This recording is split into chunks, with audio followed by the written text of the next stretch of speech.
This ain't our music. This is the second round, Jay. I got it. Oh shit! Yeah, I got it. Unprofessional. Oh dear Lord. Seems like Jay is lost in the shuffle, ladies and gentlemen. We are off to a hot start tonight. All sports, all plays. Hey, listen, it wouldn't be if I wasn't All sports, all plays. Let's have a good show, everybody. All sports, all plays. 365, we making up plays. You talking the game, get you to the days. We're high in the court, the dime in the lane. Variety, topics, living the same. All presentation, sports information. In the airways, taking the nation. All sport, all plays, like working your faces. Grace at the field, so tie the laces. All sports, all plays.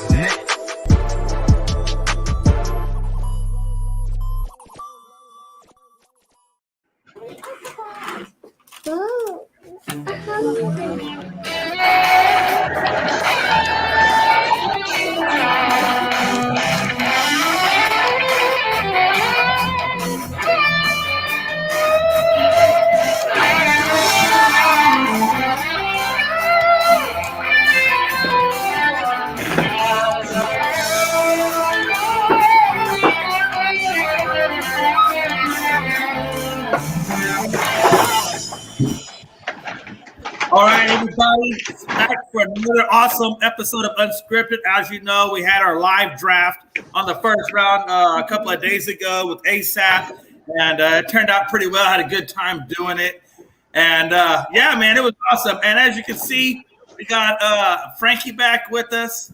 Frankie the Yankee today. Apparently, he's in full getup. Say what's up to the people, Frankie. What's up, everybody? I missed you guys this week. Had an amazing draft weekend.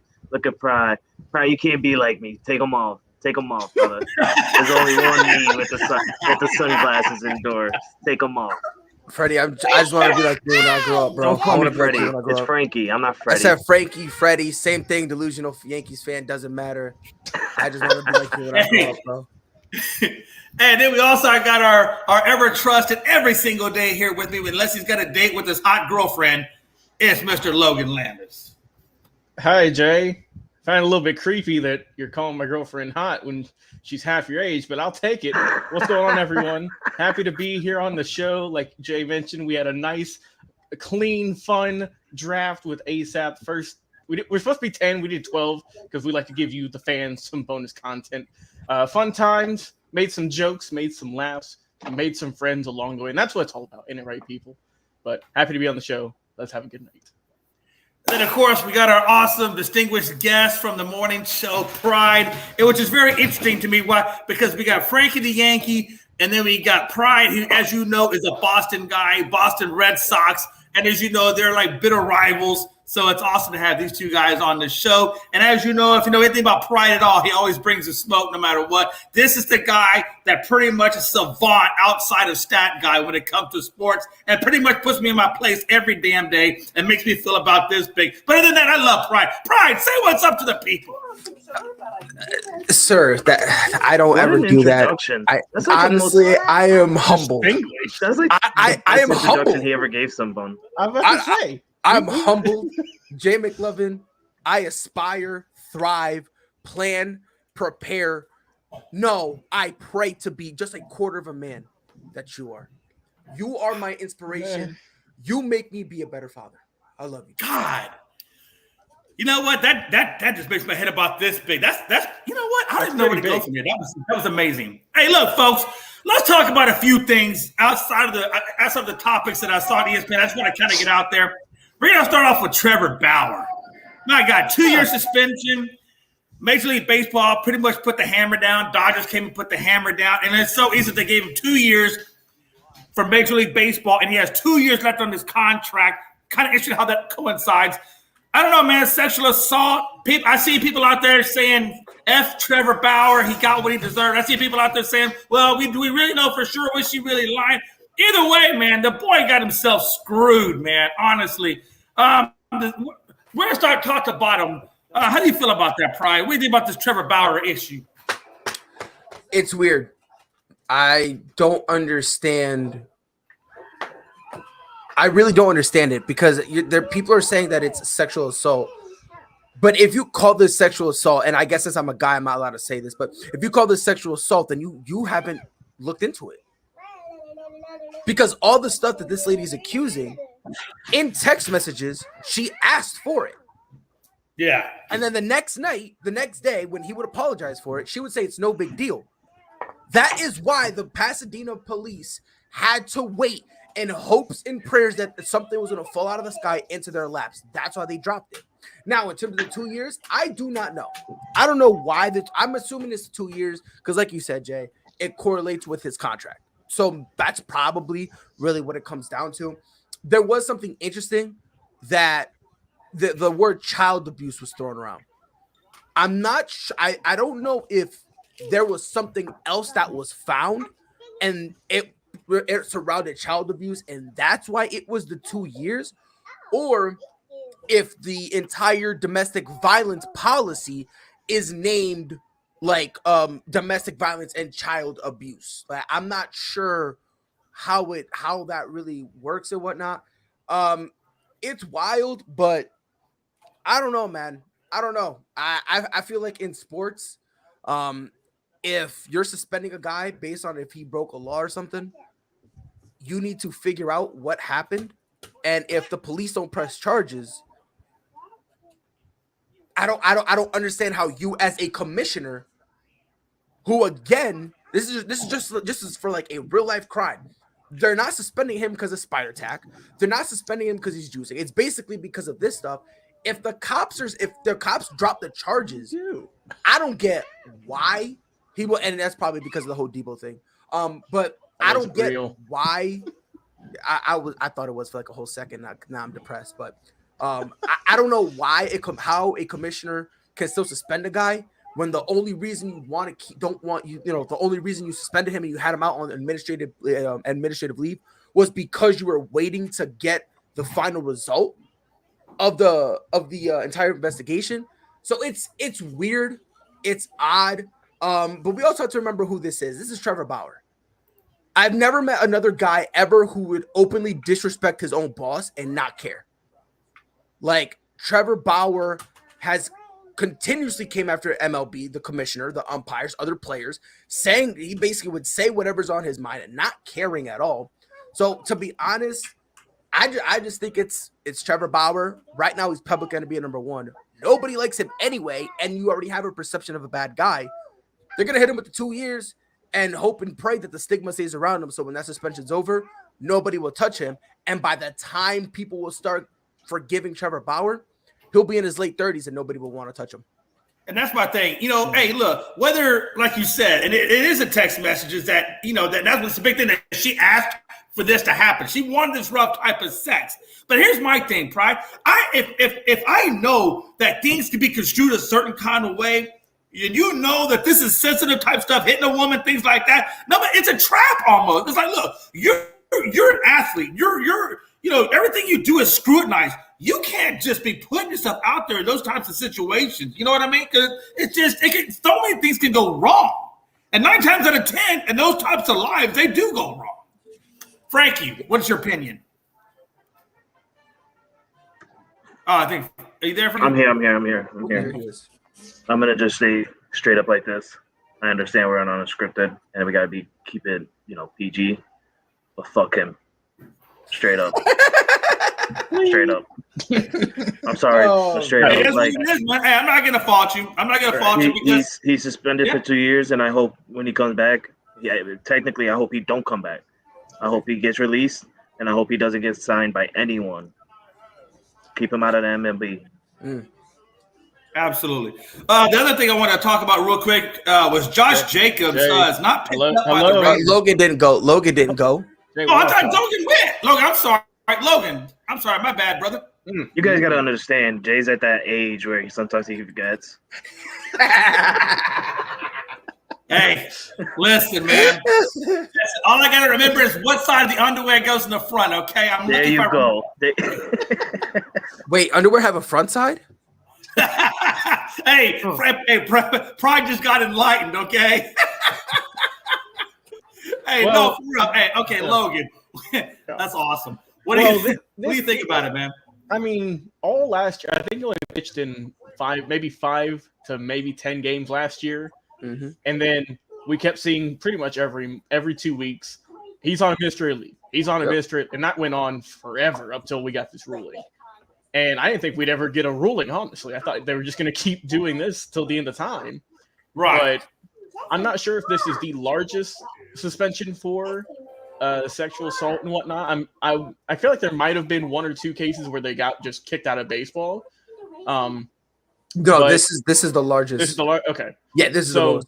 It was, I think, 324 days or something like that. Yep, that's how many games he's missing. I think it was. Yeah, 324. Jeez, that's a lot. Yeah, because that's over 2 seasons, and then it started whenever the ruling was announced. He is appealing it, of course. I mean, that's what you're always going to do. Right. If he does get it taken down, then he'll probably be at least a season and a half. I was about to say the rest of this season at the bare minimum. But we are not seeing him this year for sure. Maybe half of next season. You don't know, like I said, because usually whenever they go to court, they always take it down a little bit. But he's not winning that appeal. He's really not. I would hope not. I really do. But it's just that's just how it's always been with cases going to appeals. Like for anything, honestly, they always get it taken down at least a little bit. So we'll see. But I mean, like Pride was saying right there are those text messages whenever the woman was asking for that type of night, and man, the photos are just crazy. I mean, she had black eyes, bruises, like essentially, I think she was choked unconscious too. So, at what point do you establish the line of taking it too far? And he should have followed Kristen Gray. He should have made her. He should have made her sign a waiver. Well, I mean, not only that, obviously, but Logan, because you asked where's the line. For me, the line is when the next day texts her and she says, "It's okay. This is what I wanted," or "It's okay. Don't worry about it." Like, for me, that's the line. You know what I mean? Like, looking at the pictures by themselves. Right. It's messed up. Bad. But it's hard to look at. Right, but again, it's the context that. Right. And I forget. I think there were maybe 2 other women who came out and also said the same thing pretty much. I know one did just the other day, a new one. I looked it up. So the MLB is a joint program with sexual assault, child abuse, and all that. So that's all like coupled together, domestic violence, all that. So. Suspended for 2 years. I mean, he had a 2020 Cy Young Award winner, got paid that huge deal with the Dodgers. He was expected to be their ace, and he's not going to see another pitch for that Dodger blue. I mean, he'll be, I think, 33 or 34 when this suspension is over. So he'll be in his mid-30s, not having pitched professionally for 3+ seasons, really. I mean, I don't think we'd see him again. Yeah, because is it this year and next year, or is it like the next 2 years plus adding this year? I think it's the rest of this year and then 2 more years, if I'm not mistaken. So it's 2 additional years after this year? No. It's the rest of this year and next year. Right. Okay. So basically, what they did, they lined up his suspension with his contract. Okay. That's exactly. And by the way, that he's not getting paid through any of this. This is all no. It's unpaid. It's unpaid, so it voids the contract. Right. So the Dodgers got off lucky too. Not only that, but there's no hit either. Right. There's no cap hit. Which rightfully so. Nothing like that. So because I feel like the Dodgers spend that money, can they? Yeah, they can. They can. Yeah, no, because it's officially off their books 110%. Right. And they have no negative repercussions. So if they want to spend that money, they can do so. And we know the Dodgers won't spend that money somehow. Oh, they're going to spend it. Absolutely. Let's be real. But yeah, just time. Just cut him. Just final thoughts. Just, I don't want to see him again. I mean, he did good for a handful of seasons. It wasn't like he was the best pitcher. I mean, he got that Cy Young, but I never thought he was like the best pitcher of all time or anything. We'll see what all comes up. I'm sure there's going to be a lot more information that's involved, and I don't want to see him get on the field. I mean, just it's especially with MLB because it feels like it's more prevalent in recent years of domestic violence, sexual assault, et cetera, and they've been very light on punishments for the most part. I mean, guys missing 50 games or a season, right? And it feels like I don't know if that's enough or not. I mean, the Braves got Ozuna, right? And he got suspended for a handful of games. I don't think it was enough. But he served his time. He's back. But with Bauer being kind of the new higher up in terms of what you'll get if you get caught with this, I would hope the numbers will go down just for a moral standpoint. And 2 years is a lot of times to miss, especially as a pitcher, because your arm ain't going to be nearly the same as it was. And he's getting older and older with each passing day.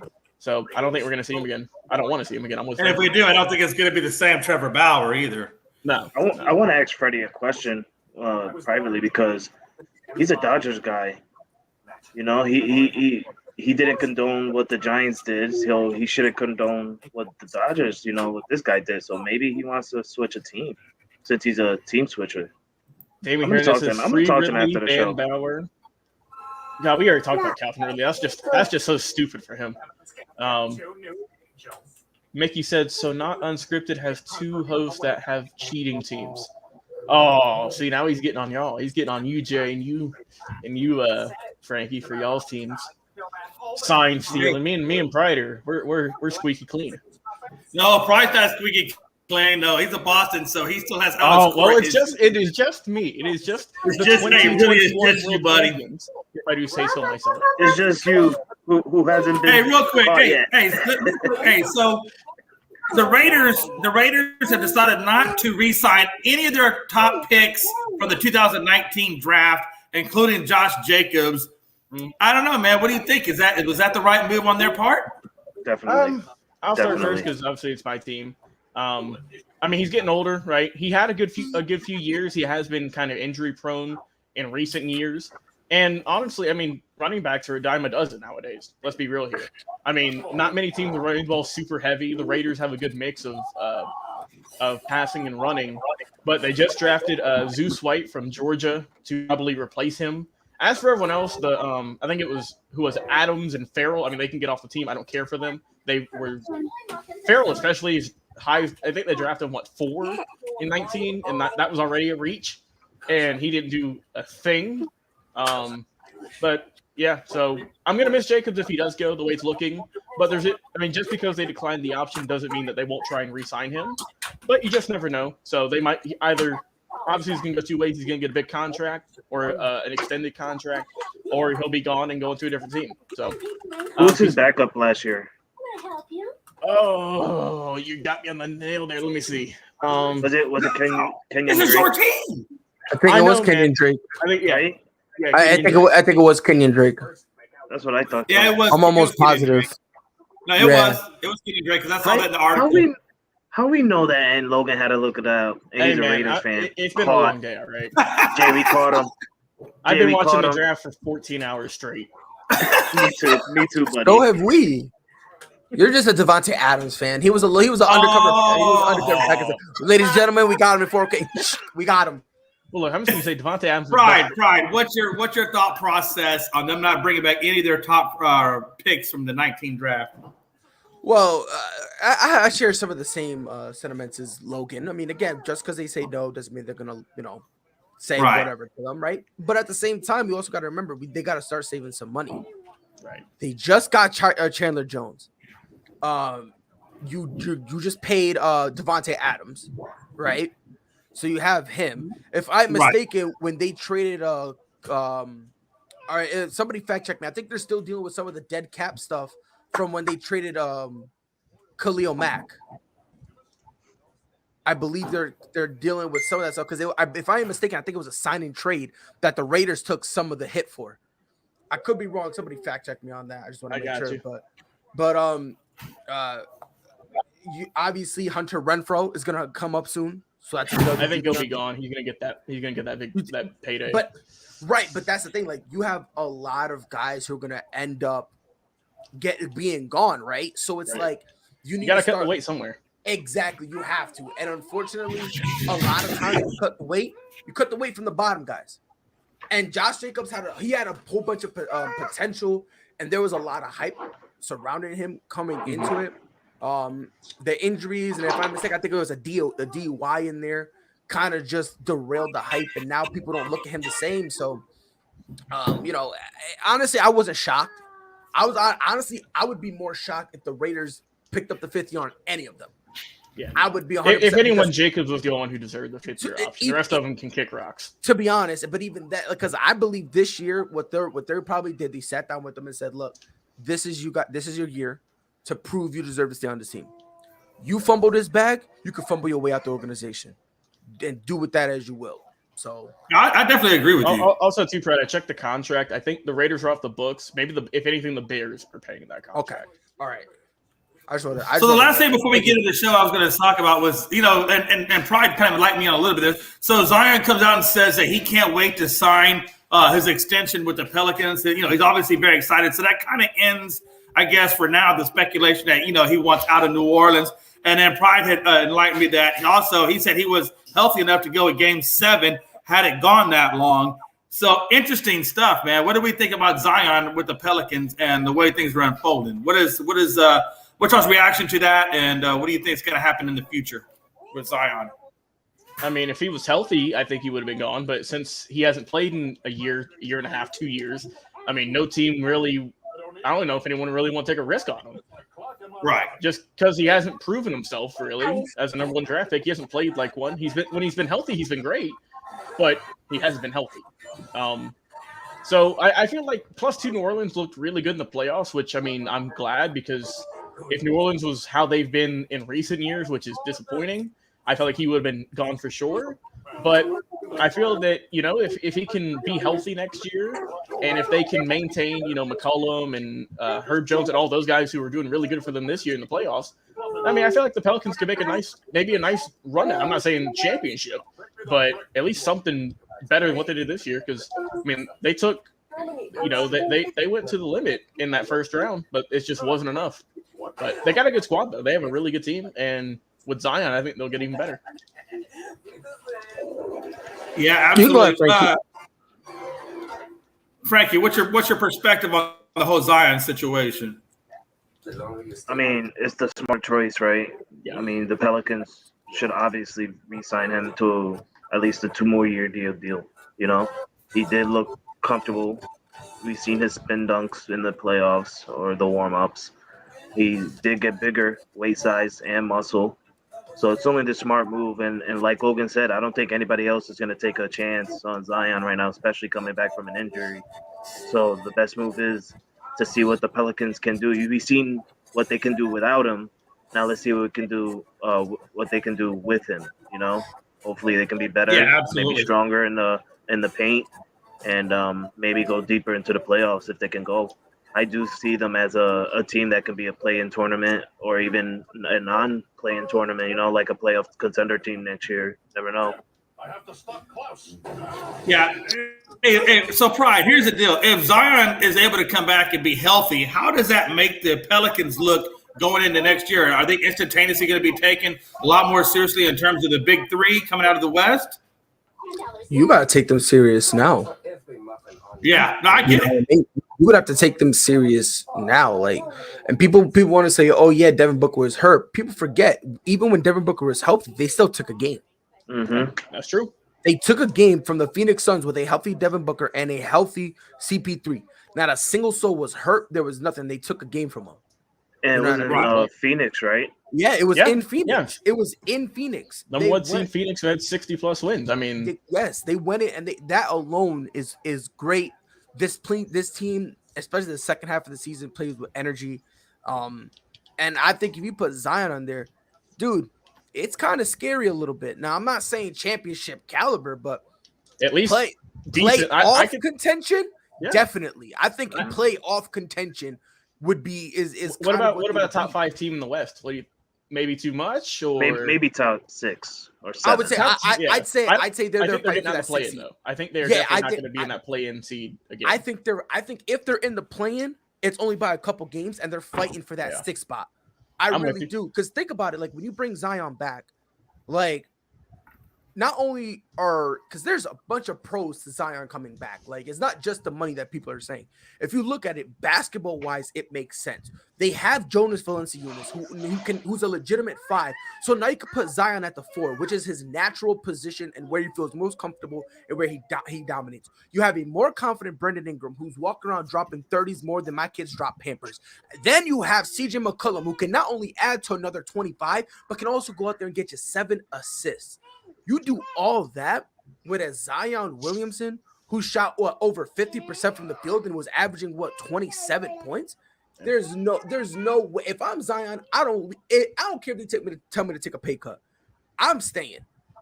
Yeah. I'm staying because if you see how great this is, bro. Does he get because he's up for the Supermax, the 200 mil? Does he get that? I personally, I don't know if they might. But I would do. He hasn't played like a $200 million player to me. But you got to keep him happy. Because I thought at the beginning of the year he was gone. I thought that he was done for sure. I always hoped he would stay because I always thought, him. I think him in New Orleans would be great. And in terms of that Supermax, what I would do, I would go up to him, and for all we know, maybe he's willing to take a little less. Because let's be honest, that way the Pelicans can build around them. Because if you sell him with that, you can say, "Hey, look, bro, look, we made Phoenix Suns. We took them to 6 games. Mm-hmm. If you were here, for all we know, not only could have been a 7th, for all we know, they could have pulled out. We could have won it. For all we know. So if you can use that as a selling point, tell Zion come back, see how it is. Again, there's really not that much pressure on him, and on top of that, there's something else. We got to stop pretending like the New Orleans Hornets was doing him wrong the whole time. Like, yeah, they didn't let him play, but at the bare minimum, they can say we did it in the safety and best interest of you. You can't say we did what the Spurs did and we threw you to the media and said, nope, he's healthy and he's choosing not to play, and you can't ask us for updates. You got to go ask his people. They didn't do that with Zion. They protected him. They were like, yo, we got your back. They supported him. So, like I said, man, they're definitely being extremely loyal to Zion. They're definitely being loyal to Zion. Which you like to see. Because, I mean, New Orleans has never really been a big market for players. I mean, obviously Chris Paul back in the day. Mm-hmm. But, I mean, it's nice to see someone sticking around. Right. But I mean, but are they really not a big market, though? Honestly, I don't think it's like big name players. That's what I'm going. Because I don't think that they're failing. I don't think that they're failing because of they're a small market. I personally think it's a stigma. That's just me. I think it's like the whole situation of how Anthony Davis. People feel like they wasted Anthony Davis. Then how he left. I just think it's a stigma. But that's a conversation for another day. Hell yeah, but it's still a good conversation. All right, folks. Hey, we're gonna get into our second round type predictions. We got 4 series to give a prediction on. Obviously, the Heat and 76ers play on May 2nd, game 1, I believe, which is Monday. Mm-hmm. So, obviously, Lowry is day-to-day, but he looks like he may come back. But, Embiid is out. I guess he's out indefinitely with that orbital socket injury, mild concussion, thumb injury. I mean, the boy's got a lot of issues. What should have been a sweep of the Raptors, I think, because of injuries and whatnot, obviously went down 4-2. And I tell you, who do you think has a tougher matchup in this? And for me, you said Embiid is out. Yeah, Embiid's out. At least Embiid's not coming back this series. I don't think he's going to come back at all. So he's out. He's out this series. He's out indefinitely. He has like a broken bone, and then he has that thing wrong with his finger. So he is banged up. He's that dude from SpongeBob. Wait, his finger's messed up? Yeah.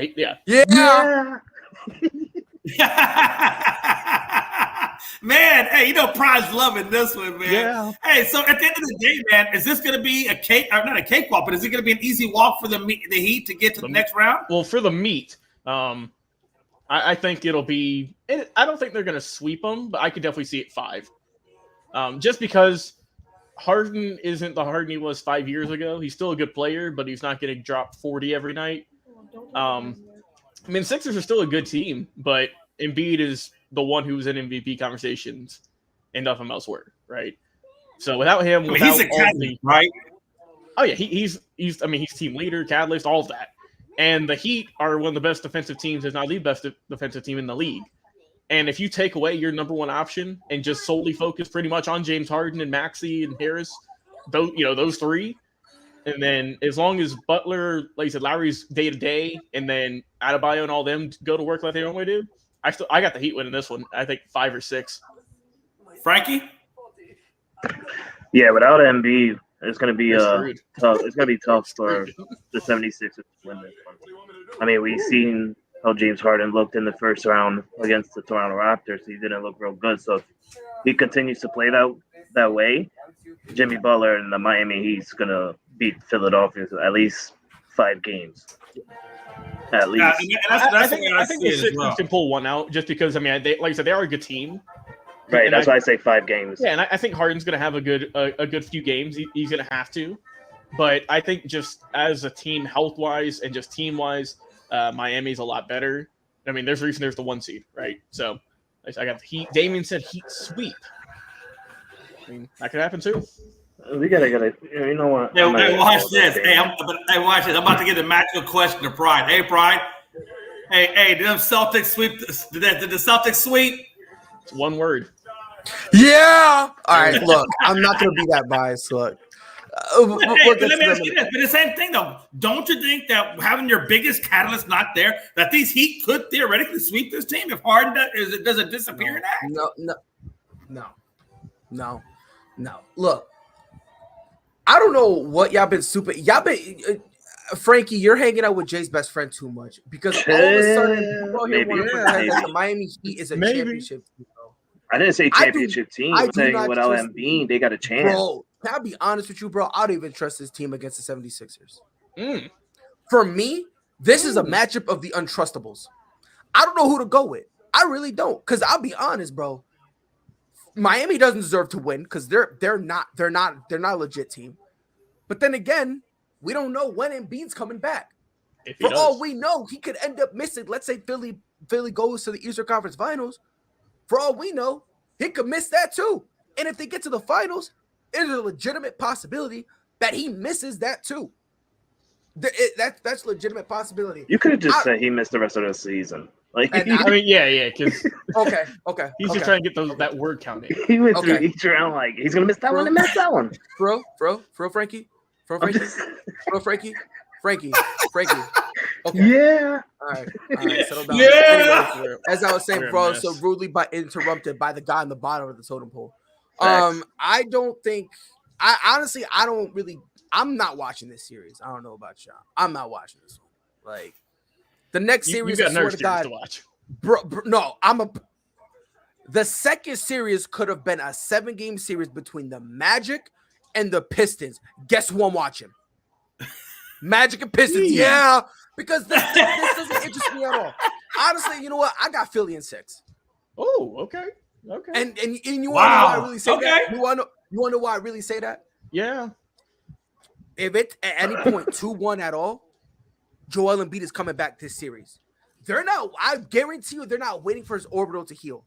I guarantee they're waiting for his concussion to pass. They're going to have the mask on him again. People forgot. He had something like that before, and he didn't fix it. He put the mask on. Yeah. People forget that. So he's had an injury, and injuries around there are very common for players. That's why you always see Kawhi Leonard with that messed up mask, looking like he was Hannibal Lecter. LeBron James wore a mask. Kyrie Irving wore a mask. Derrick Rose, everyone has worn a mask. You know what I mean? So, for me, I think Joel Embiid comes back. I don't think he misses his whole thing. There's something about that mask because I would say they end up playing better with the mask. Oh, they God, do. Everyone and their moms just was about it, bro. It's wild. Even Kobe had a mask, and he was insane. Dwayne Wade had one. I think Trish Stratus won the women's championship with a mask on, so we're all just winning titles here. Hey, so then we move into Pride's favorite series, the Milwaukee Bucks versus the Boston Celtics. Tomorrow is game 1. Boston, like we said, I did sweep the Brooklyn Nets. Too easy. Hey, listen, but here's the deal now. So it looks, I don't know if Middleton's coming back. I think, no, actually Middleton is out. He's ruled out. He's out. He's ruled out. out. So there's no Middleton. Tatum is playing at another level right now. You got the defensive player of the year and Smart out there playing. You got Brown, the sidekick, playing. Who has the tougher matchup here, guys? Given how well Boston is playing, given how well Milwaukee handled Chicago, who really has the tougher matchup here? Frankie, we'll start from the bottom of no. Actually, Pride, this is your team in here. Give me your analysis. Are you there? I'm here. So who's got the tougher matchup here, man? Right? Match up, match down, hard. match left, match right. Don't matter, baby. Celtics in 5. We're chilling. We're vibing. I'm gonna be somewhat nice. I'm gonna have one bad game. Whatever. We don't care. We'll give that poverty franchise a win. We don't care. Who cares about them? Talking about the main attraction, the show, the reason why we watch these playoffs. The Boston Celtics. Somebody here has had the nerve to say the Miami Heat plays the best basketball in the entire NBA. You are smoking, and we need to have you drug tested because that title clearly belongs to the Boston Celtics, led by a phenomenal two-way player in Jaylen Brown, a superstar in Jason Tatum, and the defensive player of the year, Marcus Smart. Put some respect on his name, okay? Easily Boston. No matchup worries. Giannis can go do whatever he wants. Matter of fact, go do whatever, bro. Like, I don't care what you do. Matter of fact, average 80 points per game. You're going to average 0 wins per series. Sucks is going to handle. They're going to do their thing. It's going to be too easy. Logan, say something. Pride, how can the Bucks average 0 wins a series when you got them winning in 5? I'm just saying. Because we're going to spank them so bad, the math will not make sense. You got that Steiner math going on. I see you. Yep. Okay. Yep. Okay. I got you. I got this going 6 just because ain't nobody in the league can stop Giannis. That's been proven. Plus, they are defending champs. You got Mike Budenholzer. But then, like you said, you're missing Chris Milton. That's going to hurt. And the Celtics, they got Jason Tatum and Jaylen Brown and Marcus Smart and co. And their first-year head coach, who's doing good so far. He probably would not every now coach of the year, but I know he got some votes. Rightfully so. But yeah, I just think that having Middleton out, that's going to hurt the Bucks in terms of their game plan.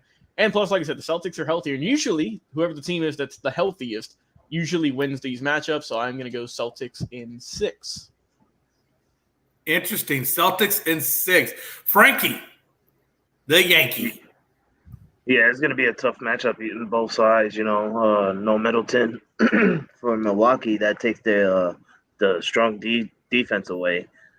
And with the way the Celtics have been playing, like I said, they've been this core group has been together for so long. They know how to play well together.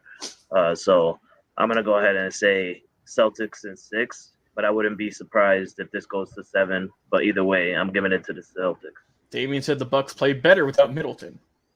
I don't care what Damien said. I'm actually going to go opposite of all you guys. I feel, and for me, it really kind of comes down to. Hey, it really kind of comes down to me on Grayson Allen and how well he comes in and plays for Middleton being out.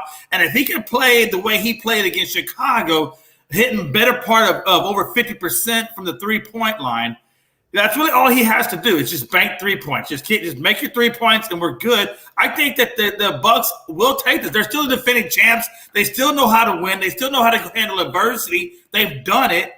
And I got to be honest with you, for me, I just think the Bucks are, and I've said this all year, I felt like the Bucks were the team to beat. And I'm not going to take anything away from the Celtics because the Celtics, like I said, they're playing lights out. They've got a lot of good guys over there. We didn't even talk about Tice or Jared Williams and what they bring to the team and what they do in terms of their roles. And they do a hell of a job. So, but I think that, by the same flip of the token, I think Milwaukee has good role players too, and I think they know their jobs specifically. So I'm not going to overlook these Milwaukee Bucks, but I do think it goes 6, possibly even 7 games, and just because these teams are so well matched. So, I'm still going. I'm going to say Bucks in 7. I love how you said. Because I like how you said that, the Bucks, they all play, their role. They play a specific role. So do the Celtics, and that's getting the Bucks up out of the playoffs. So. And I'm not. No, I'm not saying yeah. I love how Jay said flip of the token. I didn't say that. I don't know what that means. Yeah, Jay's making up words. I mean, like I said, you have a hell of a team. You got all your bases. Yeah, we got defensive player of the year, like you said, Tatum out of the world. Brown's doing his player of the year. We had a 6th man of the year. We had an MVP. I'm a Suns fan. I want all the awards now. If my coach don't win the award, it's fake and it's rigged. Ime Udoka's coach of the year. If he don't win it, it's fake and it's not fair. Look, Pride said he better recognize the bloodline.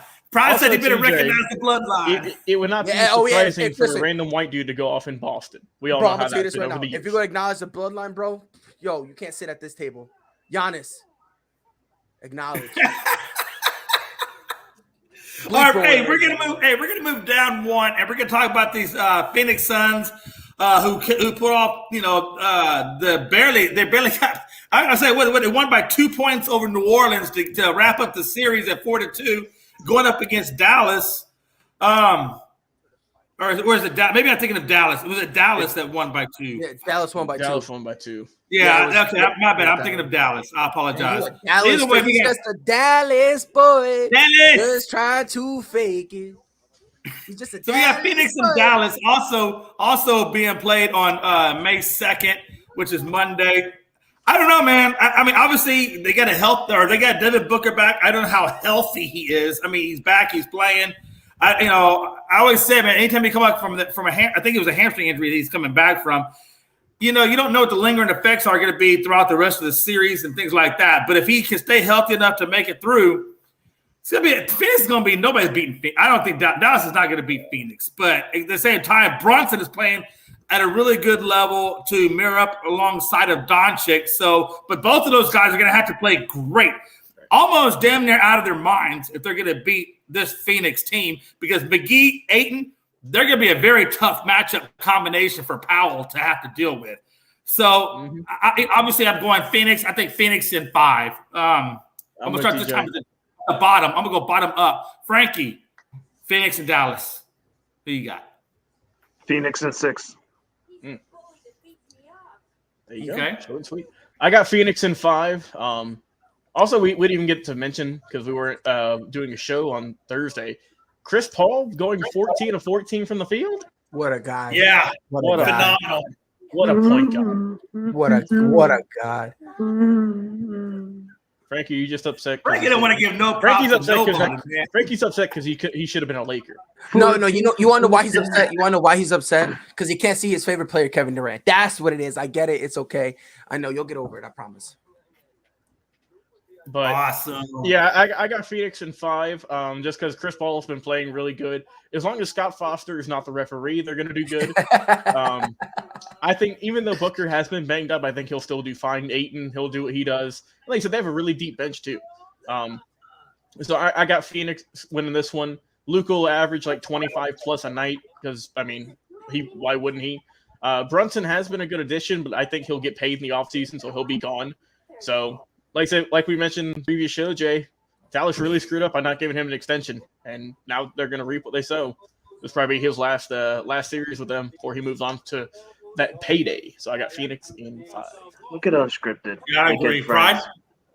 Unscripted is building friends between two weirdos. I'm about to say Damian and Mickey, two of our most loyal commenters since we've started, since the iteration of this show. Free Mickey, you're my boy, dog. Mickey, where you been? You've been gone for quite a while. We missed you, by the way. We want you to come back on the show. You have a very want to nice see presence. how quick Pride can change his reaction to Mickey? Oh, Mickey's a Seattle fan. He is. Boom. Look at the face. Hey, listen, I get daily updates on the Mariners and Astros from Mickey every day in Messenger. So yeah, he says, every damn day I get daily updates on the Mariners and Astros. Let me tell you. Hey, at least you're always Pride. Come on, man. Phoenix, Dallas. What you got, babe? So I actually have Phoenix Suns in a sweep. Okay. I think, but honestly, I think there's only going to be one competitive game. I think outside of those competitive games, which people will look back and they'll call it an anomaly, you'll see Jalen Brunson and obviously, Luka Doncic go bugging or whatever. Spencer Dinwiddie is going to go stupid from the field.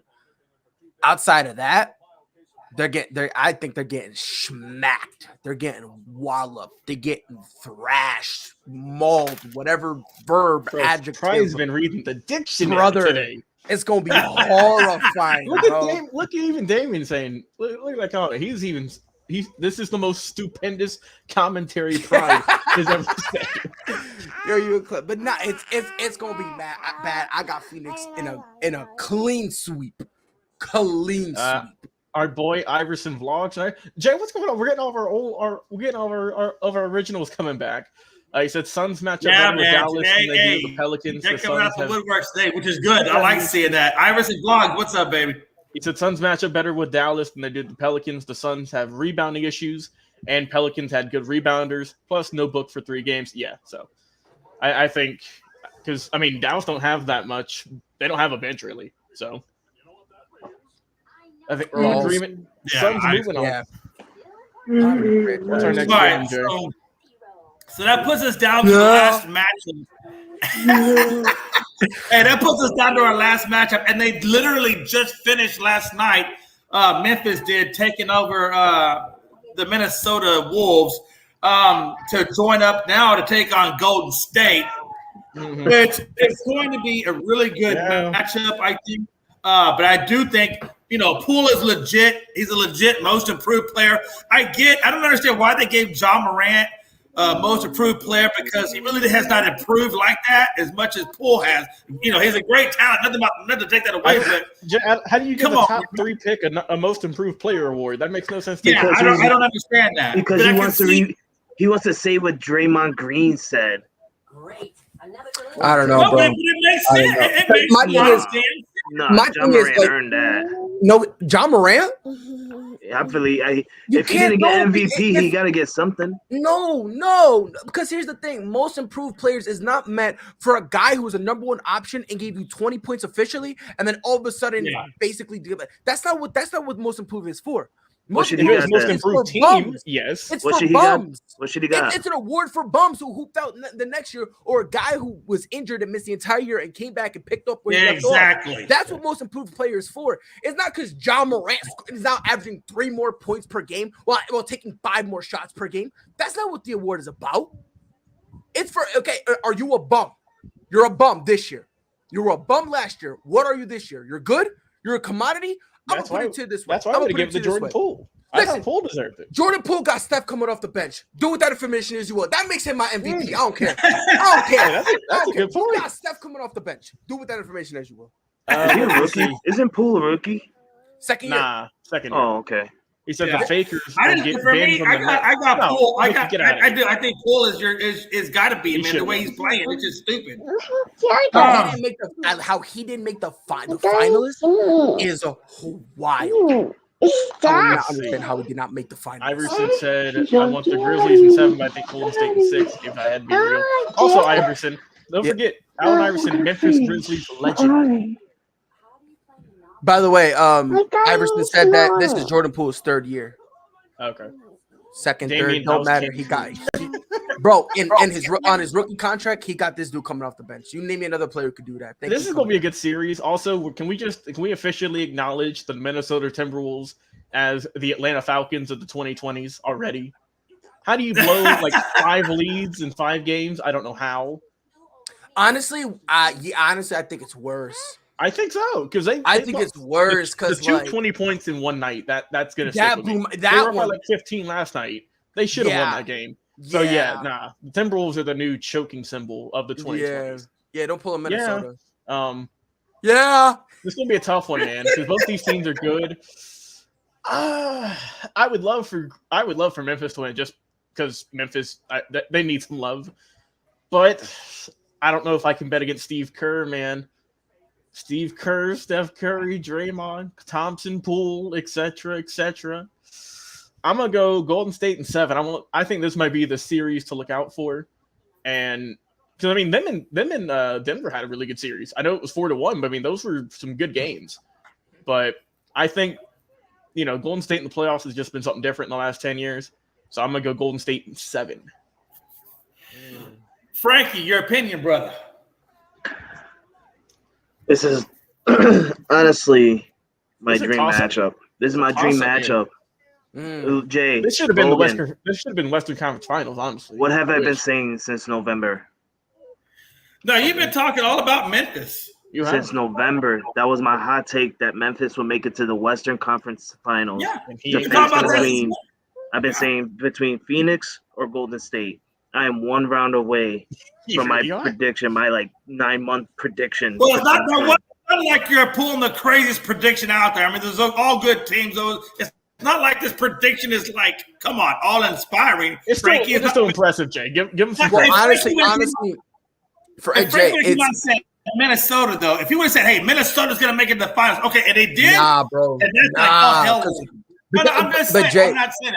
Jay, you got to remember though. You're saying that with the lens of today. You're talking about yesterday with today's events occurring.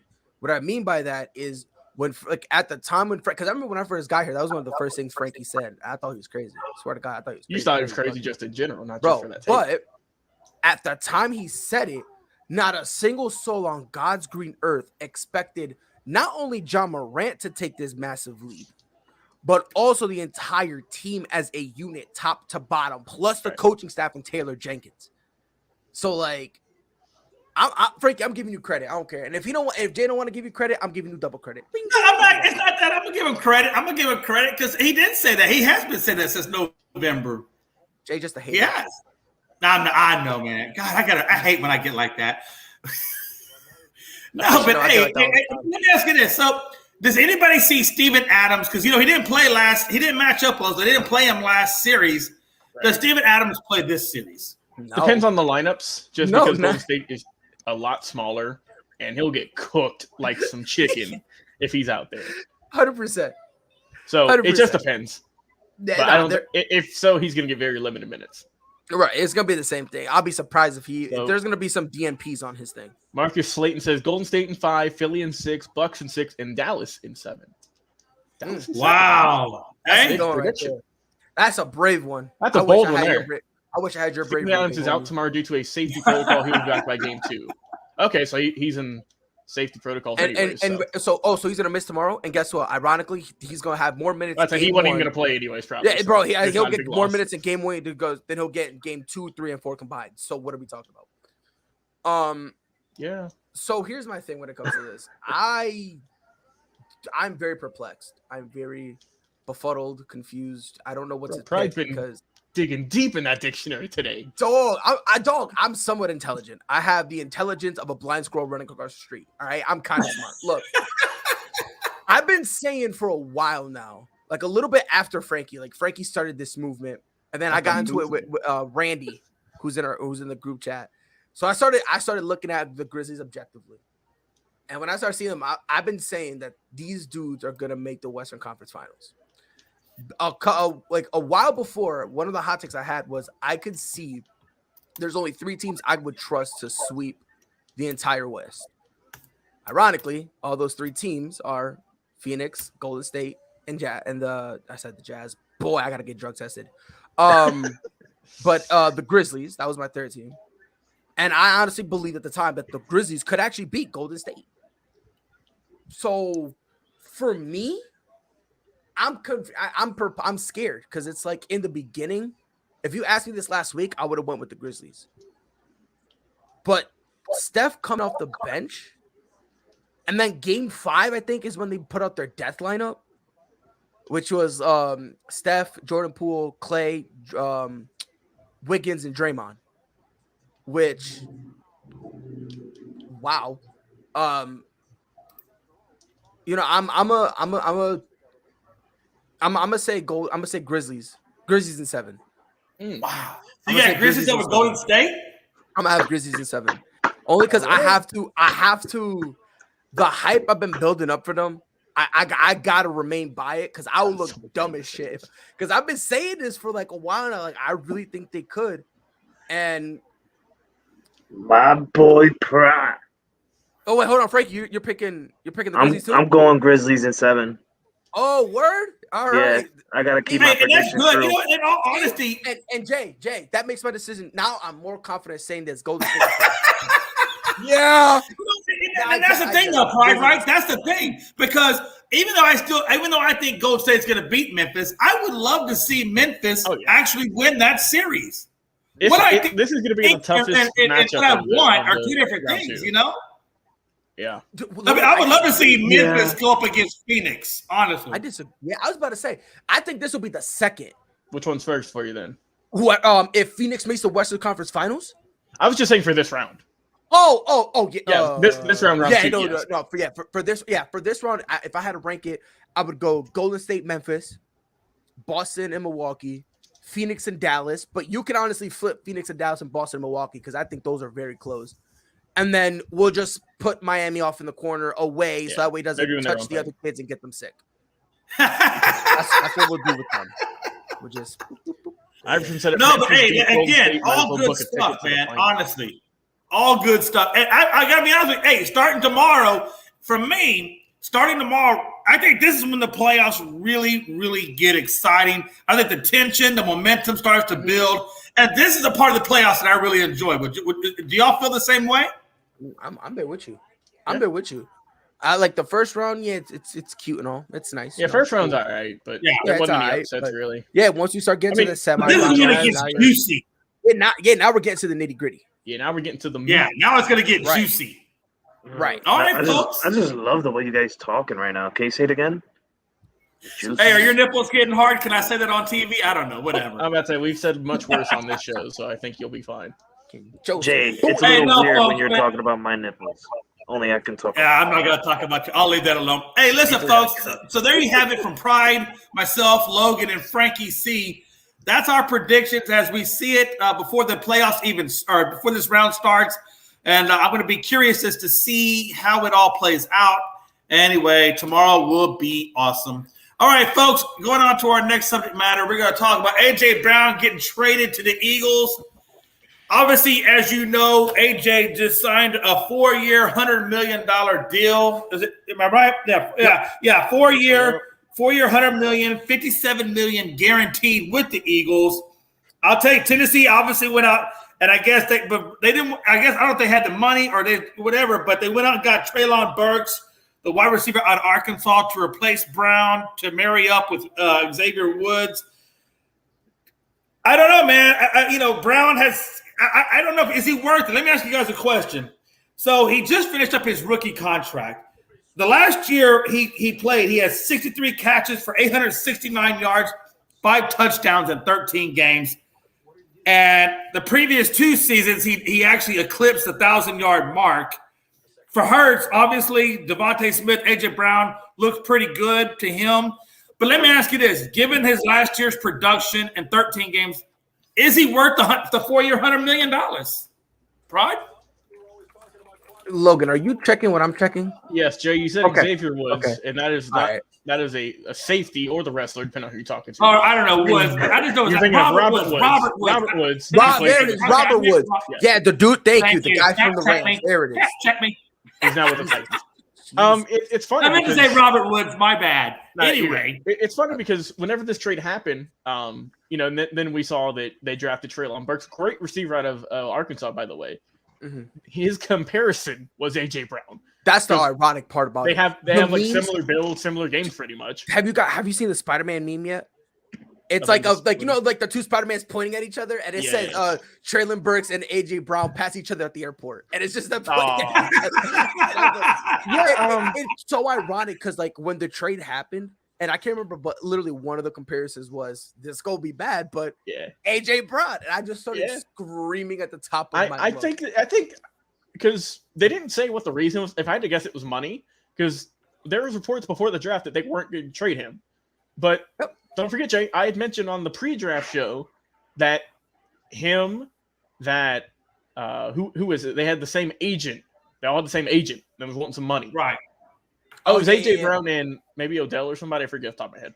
But he got traded. I mean, the Eagles picked up a great receiver. That's their wide receiver 1 now. And man, the Eagles had a really good draft, honestly. I mean, they had a really good draft, I think. And yeah, they did.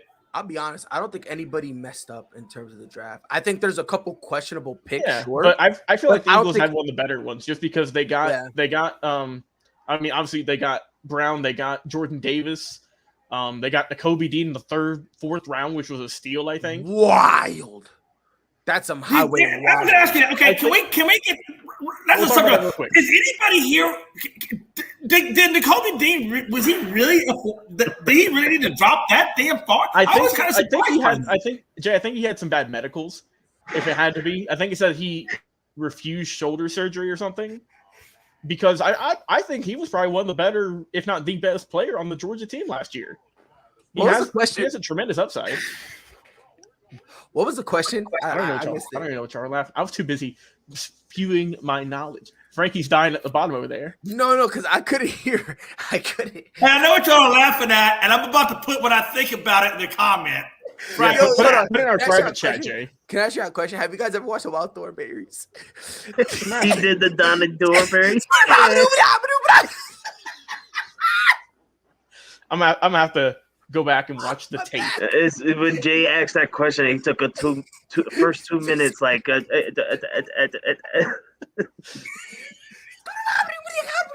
We just having some fun. Hey, Frankie, read between the lines. Hey, I only come out here once a week now because of my job. So when I come out here, I gotta troll Jay. I gotta do it. Nah, it's all good. Hey, listen, man, it's all good. I appreciate each and every one of you mofos. But Frankie, 4 years, $100 million. Is Brown worth it? I think he is. He is. Because if you look at it, look what he did with Tennessee when he came back from injury. Like, yo, Derrick Henry, I got you. He carried them at the end of the season to the playoffs. He carried this team, and he couldn't even – you know what? I'm excited to see what him and Jalen Hurts are going to do in the field, and I'm not even an Eagles fan. I feel like this connection between him and Jalen Hurts is going to be phenomenal. It's going to be amazing. Oh, man, I'm excited for A.J. Brown. He deserves his money, and he said it himself. He said, yo, it's not my fault. Tennessee didn't pay me well. That's not even worth $20 million a year. So now he's getting that bread, and he's with the Philly. I feel like that's the perfect fit for A.J. Brown. Right. What should be a better pick is Deebo Samuels coming over to the New England side and stop trolling us on Twitter and breaking our heart. I looked at our cap. Belichick is not paying Deebo money. He ain't doing that. No. But Pride, my question for you is this. What does A.J. Brown and Devontae Smith mean for Hurts now? How much will it help him, and will it be his breakout year now that he has two really good wideouts to throw to? And a good running back as well. He has no choice. He has no choice now. I like Jalen Hurts. I think him and like he is now in the Tua Tagovailoa boat where we're giving you everything. If you mess up, it's your fault. Right. That's how they're treating it. Like, I like I said, you got Devontae Smith, which Jalen Hurts and him have a great connection. You now have A.J. Brown, right? You got Dallas Goedert. Still have a respectable run game. If I'm mistaken, they led the league in rushing last year. Or at least we're a top 3 team in terms of rushing. In Sanders and Miles Sanders, they have a good run game, no doubt. So I feel like with all that stuff, you're putting Jalen Hurts in the best position to succeed. And this is as long as they don't because they've been calling plays aggressively, and they've been trying to see what they got with him. This year, they need to continue to do that. Oh my God, I can't wait till next Saturday. But you have to open up the playbook, see what you got with this kid, and make sure that you give him every opportunity to succeed. They're doing the right thing. They're giving him a clear-cut, legitimate number one who is still young. Like this is the linchpin of the entire situation. Like he's still young. Yeah. He's only been in the league for 3 years. This is going to be his 4th year in the league. Right. So I think right now you're putting Jalen Hurts in a situation where it's like, bro, you got to succeed. You got to win. And you need to put up because a lot of people within the Eagles organization don't want Jalen Hurts. They don't want him. Other people are high on him. It's like same thing with Tua Tagovailoa. For every dude you got who rocks with you, there's no one who don't want you there. Right. So I think right now they're setting Jalen Hurts to succeed, to be in a situation where, bro, go out there, ball out, and we hope we see you. We hope we see you here next year, so that way we can give you a big money extension. But I think it'll work out. Yeah, and Frankie, I got a question for you, Frankie. So they also added Jordan Davis What's that? I was saying Philly did lead in rushing last year, followed up by Indy, Baltimore, Cleveland, Tennessee. That was the top 5. Yeah. Because I remember checking it by week 8, week 9, they were up in the upper echelon. And every time I watched the Eagles game, it was run. So, but yeah, you got that run game. Now you got a legit number 1. You got Devontae Smith, who I think could thrive as a number 2. Dallas Goedert, a guy you still got to protect. I think the Eagles are in a solid place right now. So, like that's what I'm saying. So I think their offense is on point. And then Frankie, my question for you is: they just added Jordan Davis in the draft to the defense to help with that run, the run stop. I mean, they're putting pieces in play. How far do you see, or what is the expectation you see this upcoming year for the Philadelphia Eagles with the pieces that they've added?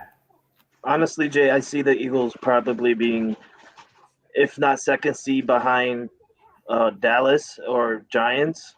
I'm probably going to say at least third seed and probably a wild card team. Honestly, that's what it should be, because right now they got, like Price said, they got the pieces in there. There should be no reason why the Eagles shouldn't be better than what they were last year, and they weren't that bad last year. They made they weren't. They made the playoffs and lost to the the previous to defending champion Tampa Bay Buccaneers.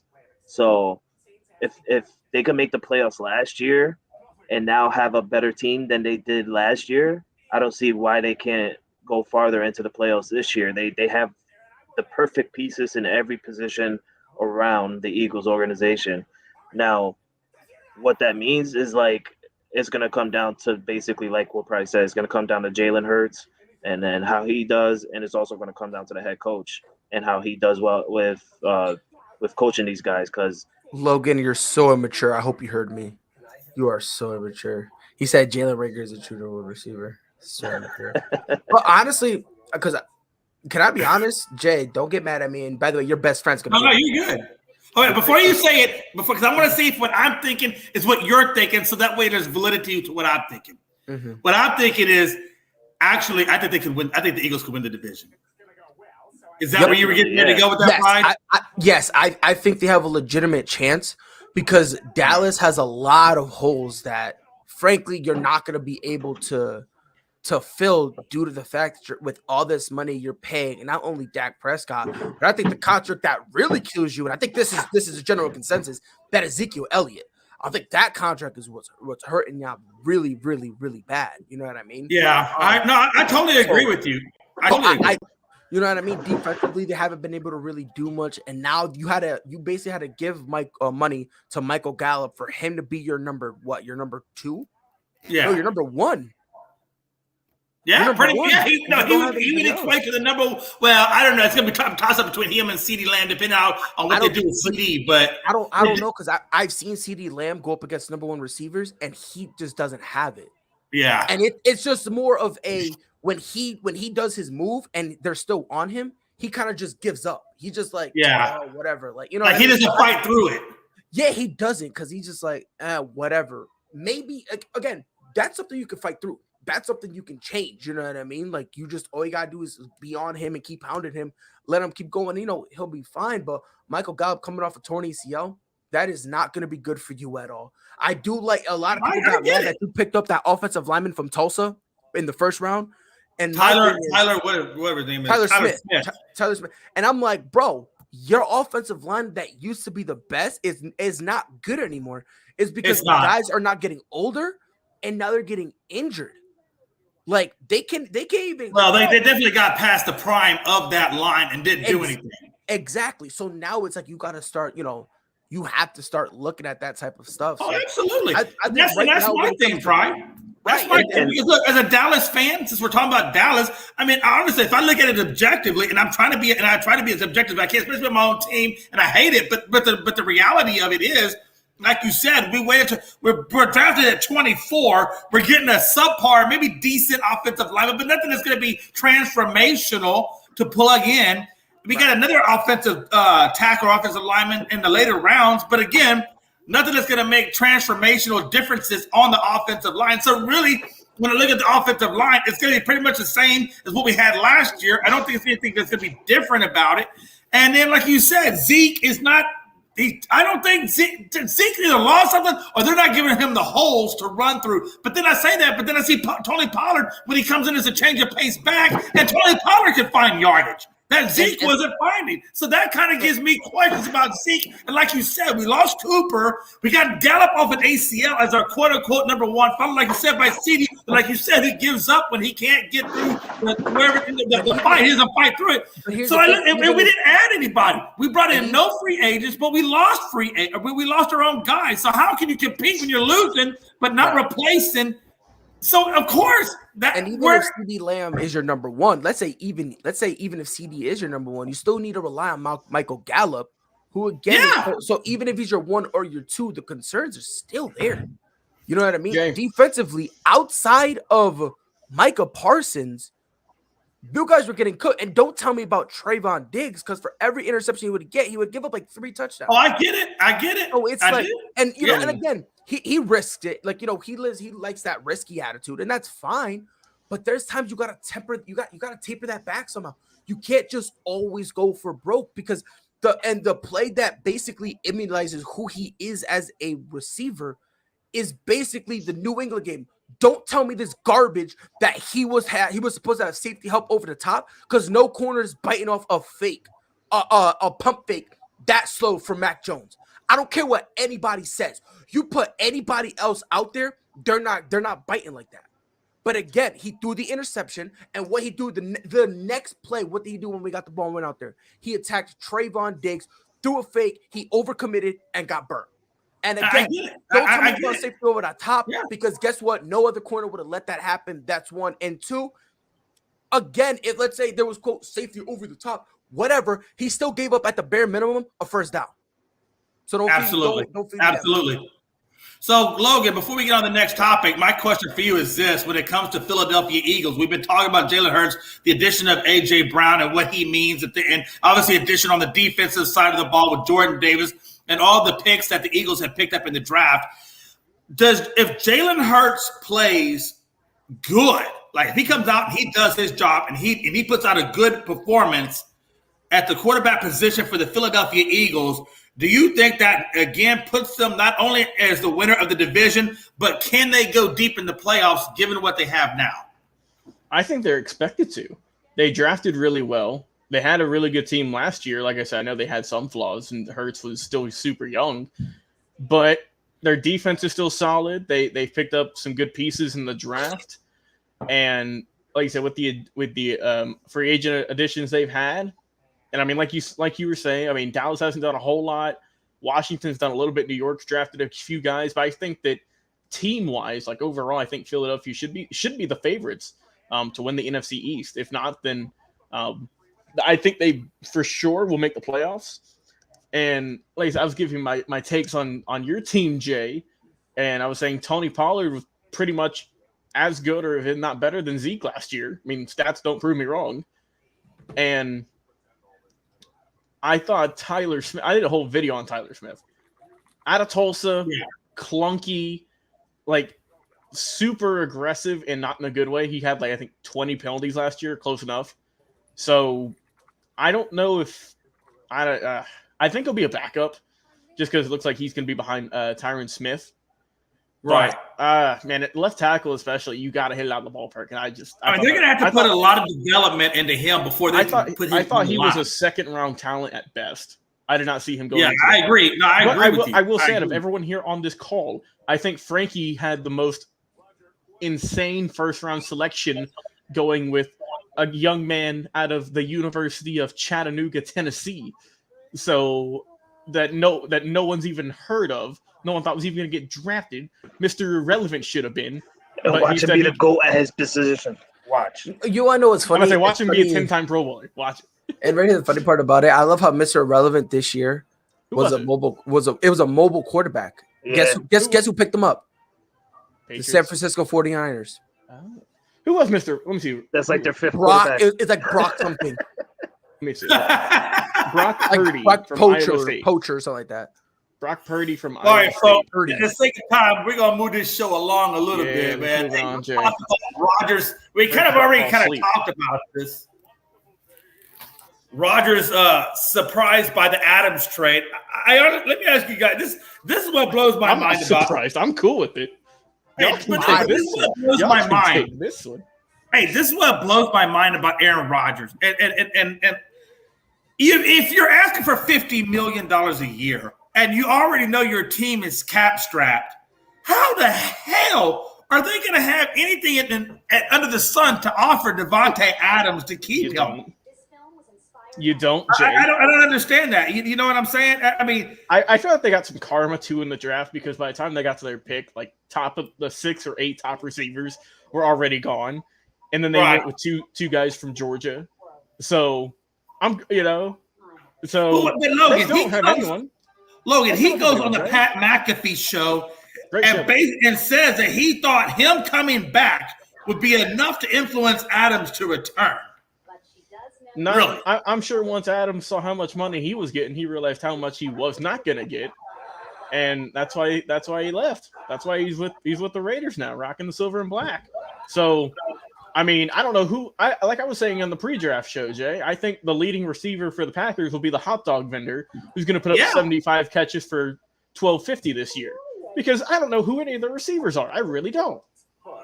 There's a bunch of garbage receivers that they took. Pride.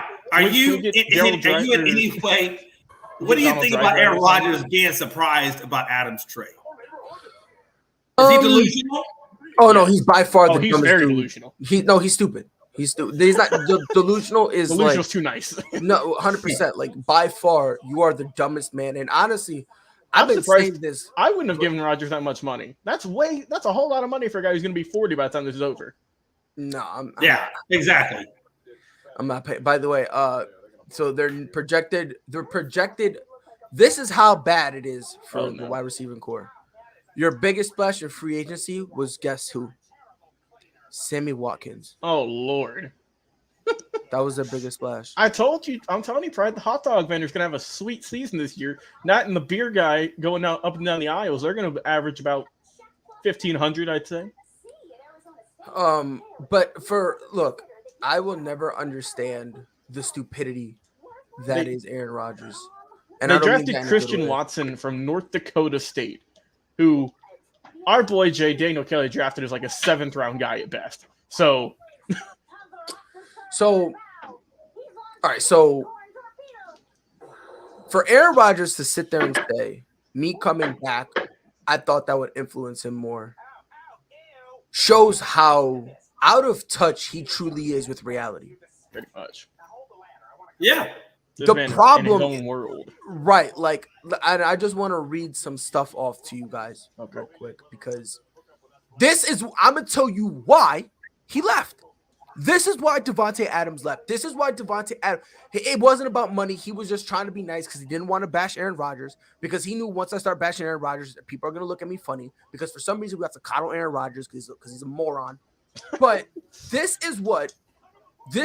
are just some of the illustrious postseason career that is Devontae Adams.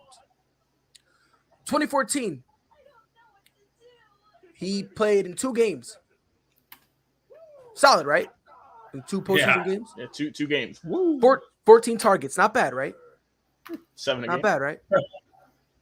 Then you're looking at 2015, 4 targets in 1 game. Hey. Okay. Yeah. Then so your number 1 receiver, by the way. Let's get that right. This dude is the number 1 receiver. He's the number 1 receiver in the league. Aaron Rodgers is scared to touch him. And he goes, "Oh yeah, well, I'm a commodity." No, you're not, bro. You're not a commodity anymore. Aaron Rodgers is still living in 2010. Grow up, Brody. I get he won the MVP last year. Great. But look at him this year. The Packers' best chance of winning the Super Bowl was last year. And now this year, ain't no way. Ain't no way. Exactly. Last year was their best. Oh yeah, they're done. They're definitely done. Last year, in my opinion, was their best year. And guess what? That was their best chance. I'd even had them in the NFC Championship game. I'd even have them there, and that was. And good for a reason. They didn't even make it there. You're right.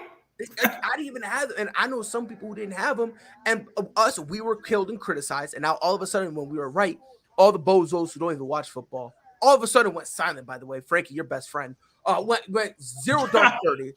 all of a sudden don't want to talk anymore. You're muted, brother, so we can hear Stop you. talking about my buddy like that. Don't make me call him up right now. I got him a speed dial. Oh, I know you do. It's under 911. It's crazy, bro. You're only a 3-hour drive from him, bro. So go ahead. Go do your thing, big homie. I got you. I'll go smack him for you. But now, oh, by the way, that reminds me, Frankie, I'm gonna be in Connecticut in a couple weeks. So if you're trying to link, let me know. Got you. Oh boy. So for this, like, Aaron Rodgers is just an idiot. He's dumb. He's sped. He rides a short bus. Any type of insult, any insult I can throw at him because he's not a commodity anymore. I've been telling people this as like we should like it's okay for you to call somebody a superstar. But when you stop being a superstar, we need to be able to say that. If you can't handle those superstar moments, we need to be able to say that. If you're a regular season dynamo and can't handle the playoffs, we should be able to say that. We should. And we're heading to that point with Aaron Rodgers. For some reason, nobody wants to admit it. He doesn't want to get. He's only got one ring. Like, and by the way, don't tell me that of all those it was his defense that bailed him, because the defense they had. You're begging for them to give him an offensive weapon. He builds him a good defense, and like it just doesn't make sense to me. He has a good offense, can't win. It's because the defense is bad. They go get him a defense with the same offensive weapons, and all of a sudden, the offense isn't good enough. It's like timeout, rewind. Blah, blah, blah. This is the same offense from last year.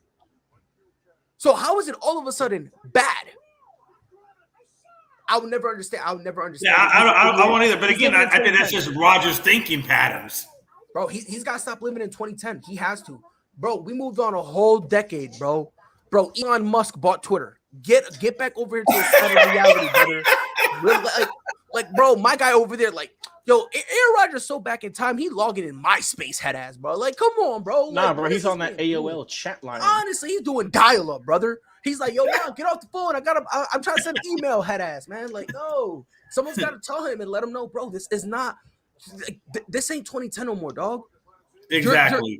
You know what I mean? Like, yeah, cool, you're a regular season dynamo, but we don't care about the regular season when it comes to a guy like you. Like Patrick Mahomes, yeah, sure, we care about your regular season.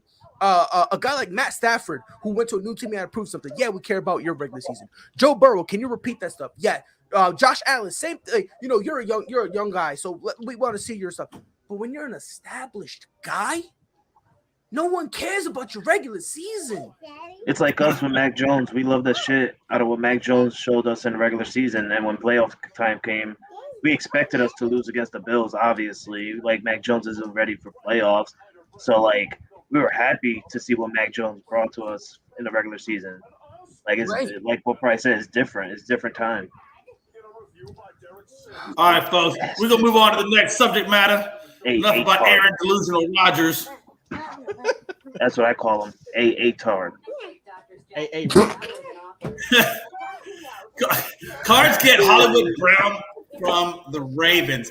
You know, interesting to me, you know, so they didn't consult Lamar Jackson when they were taking away his number one guy. Does anybody find that odd that they wouldn't talk to Lamar Jackson before they got rid of him? No, obviously they don't use him. They don't use him. They don't use them. They barely use them. Yeah. Like honestly, like, I don't blame Hollywood. I really don't. It wasn't working for him. They just wanted him to run deep routes, and then if Lamar can throw the ball, if he can get there, if all this stuff, then we'll look at you. Until then, Lamar, what's your 440? Let's keep timing you and see if you can break your 440 record. Like, grow, like. I'm not mad at all. I'm glad he's finally out of there. I'm glad because the problem I've had with people talking about Hollywood Brown, people always bash him and say he's not a good receiver because of the bad balls that Lamar Jackson throws him. So by that same token, then, Pride, how do you see Marquise Brown playing with Kyler Murray? How do you see his career going from here on? Marquise Brown will have a very solid year, you know. Fred age. But look, he's gonna fill that Christian Kirk role. Deep threat. He's gonna be able to go deep to a team that doesn't mind throwing the ball more. Now, obviously, he's not gonna be the number one because he's not better than D-Hop, right? He's not better than D-Hop, so he's not gonna be the number one. However, I do think he could be the number two. And honestly, as of right now, I think he has a lock on that number 2. But here's the weird thing with the Cardinals. Just because you're number 2 on the depth chart doesn't mean you're going to get number 2 touches. Because there'll be times, I don't know if you guys have watched any of the games.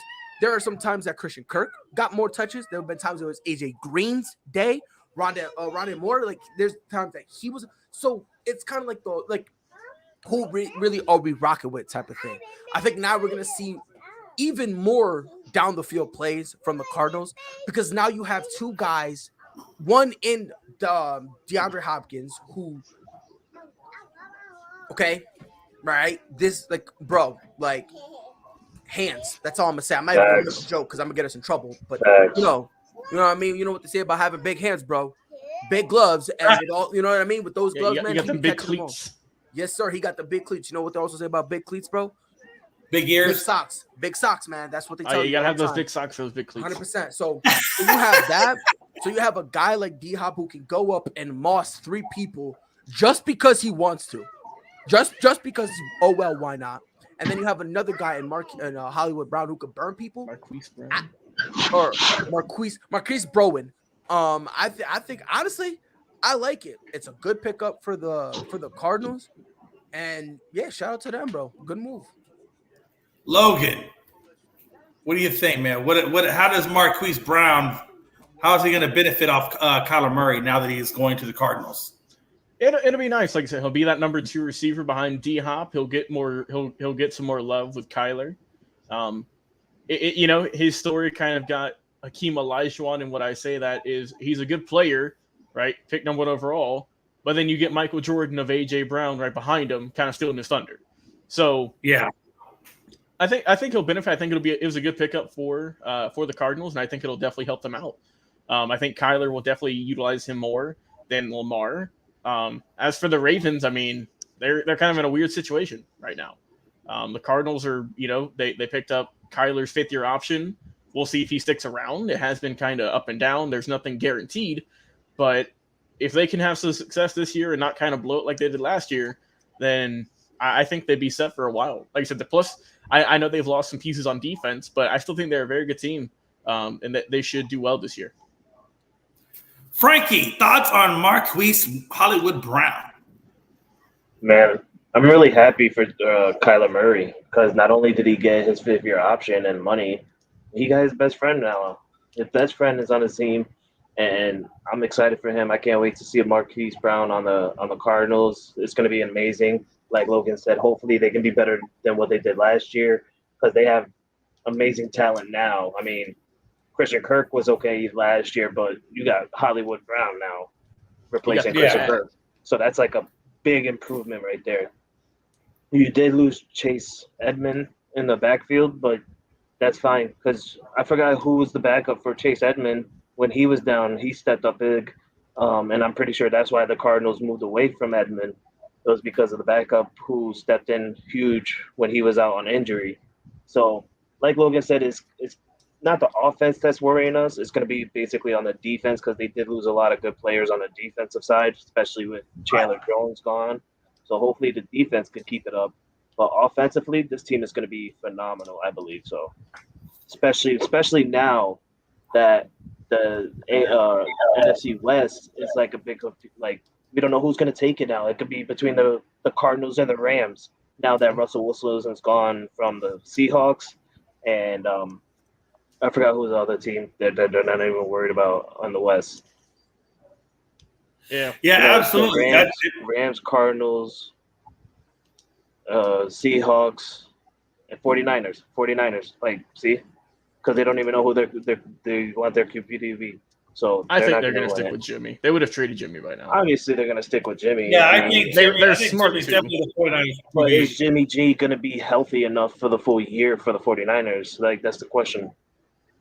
That is true. Well, if not, then that's what Trey Lance is going to get thrown into the fire, and we'll see what they actually have in Trey Lance. I bet you they're going to be irrelevant. Yeah. All right, folks.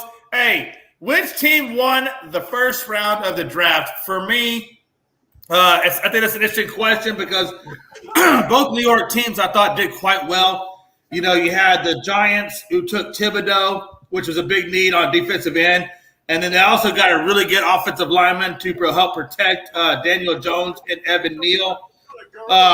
Both exciting game changers on either side of the ball. But I think the Jets, to me, just kind of edged them out a little bit before what they got. They got Sauce Gardner at quarterback, which is number one guy. I thought they got Garrett Wilson, which is a really good wideout for them to throw the ball to. But I thought the really big one was when they traded up and got Jermaine Johnson, the edge rusher, who slid down. I think he's going to be, in my opinion, the diamond in the rough that kind of got overlooked. I think between those three guys is going to really help the Jets go to the next level in the future. Obviously, they still got to address the quarterback situation. That's still the biggest need for them. But I thought for what they needed, they filled three of the needs they needed got filled in the first round quite well. Pride, what do you think, man? Who won?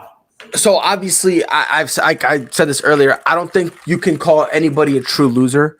I think there's one idiot franchise. We all know who I'm talking about, the Pittsburgh Steelers. Imagine drafting a quarterback at the first round. Lol. And by the way, I was told that every quarterback was going to go the first round. LOL. Yeah. LOL. That's why you don't always go to ESPN. Duh. Anyway. That's why you go to Unscripted. Exactly, bro. Like, That's bro, right. Matter of fact, McJay, it was your best friend who was screaming, "Yeah, bro, you got to get a quarterback because this draft is deep." I'm like, bro, deep. Yes, someone's deep as a kiddie pool. Someone's got to take you over to the Atlantic Ocean, deep, and let you fall. Cause figure it out. Look, I like the Eagles, I like the Giants, but I think I'm giving it to the Jets. I have to agree with you, Jamie. Think about it. Not only is this a stupid franchise who just constantly always messes up. Not only did they nail their original picks, but then saw Jermaine Johnson there, traded up. It's very rare that you have 3 first-round picks and you nail each one of them. Yeah. Do you know how rare that is? Like, so for me, I 100%, I have to go with the Jets. Again, the Giants, I think you can make an argument for, because I'm all right with that. I'm good with the Eagles. You know what I mean? You can make an argument for a few teams who was like the cream of the crop. But if I gotta pick one, bro, the Jets. Consider where they came from, bro. They're a cesspool of an organization. Seems like they're trying to turn it around. They're trying to do better. You got your first 2 picks. You're smart. You do what you're supposed to do. Then after that, you then pick up Jermaine Johnson by trading up. I 110%. I like it, so I'm gonna call them the winner if I have to pick a winner. All right, Logan. Yeah. I don't want to beat a dead horse. But the Jets really did have a phenomenal first round. Really had a really good draft. I mean, they addressed a lot of positions we were shocked that both New York teams didn't screw up somehow. They addressed the positions they need to fill, and they did a very good job at it. I do think the Jets, but if I had to go with another team, the Jaguars, I guess. Just to be a little bit different. I mean, they got Trevon Walker. I mean, obviously number 1 pick. Congrats. But I like they got Devin Lloyd too, the linebacker from Utah. He was a good pick up first. That got me so butthurt because I wanted to get Devin Lloyd so bad. So I do agree that overall I think the Jets had the better draft. But honorary mention is the Jaguars for getting 2 really good linebackers who's hopefully going to be their core for a while. Frankie, I swear to God, if you say the Patriots and Cole Strange, I'm just going to strangle you through the computer. Man, what a strange first round that was, right? I'm not going with the Patriots. It was also a head scratcher for me on like why did we get him, but I understand. I also understand why. You don't ever double think what Bill Belichick is doing, but it's not going to be the Patriots for me. Obviously, I'm going to agree and I'm going to say with the Jets, but I want to go different. And I'm going to say the Lions. The Lions had a pretty good first round as well, picking Aiden Hutchinson and also Jameis Williams from Alabama. So they got a fast wide receiver now for Jared Goff. And now they also up their defense a little bit.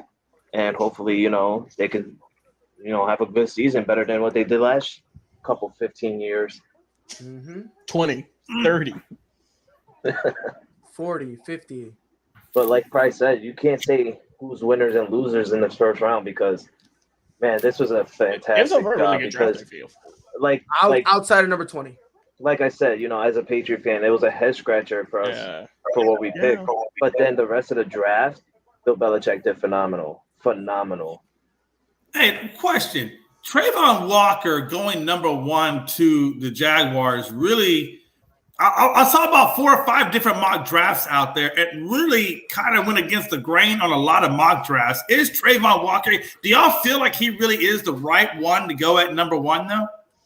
I mean, me personally, I felt like there was only I thought Aiden Hutchinson. If it was my pick, I'm taking Aiden Hutchinson. I just had a case of Jay McLovin. I was stuttering like a mo. But I'm gonna take Aiden Hutchinson. However, I was thinking there's if I'm not allowed to pick Aiden Hutchinson, what other 2 guys am I comfortable with taking using my first overall pick? One guy I thought about was Trayvon Austin, and the other one was Kayvon Thibodeau. Oh yeah, I said Austin for some reason. Trayvon Walker, thank you. But yeah, and then so I honestly thought it was one of them. When they got Walker, it was I understood it a little bit because a lot of people are now having their doubts on Aiden Hutchinson's athleticism. Somebody basically said that he's more athletic than the Bosa brothers. And by no fault of his own, that was said, and then his stock dropped.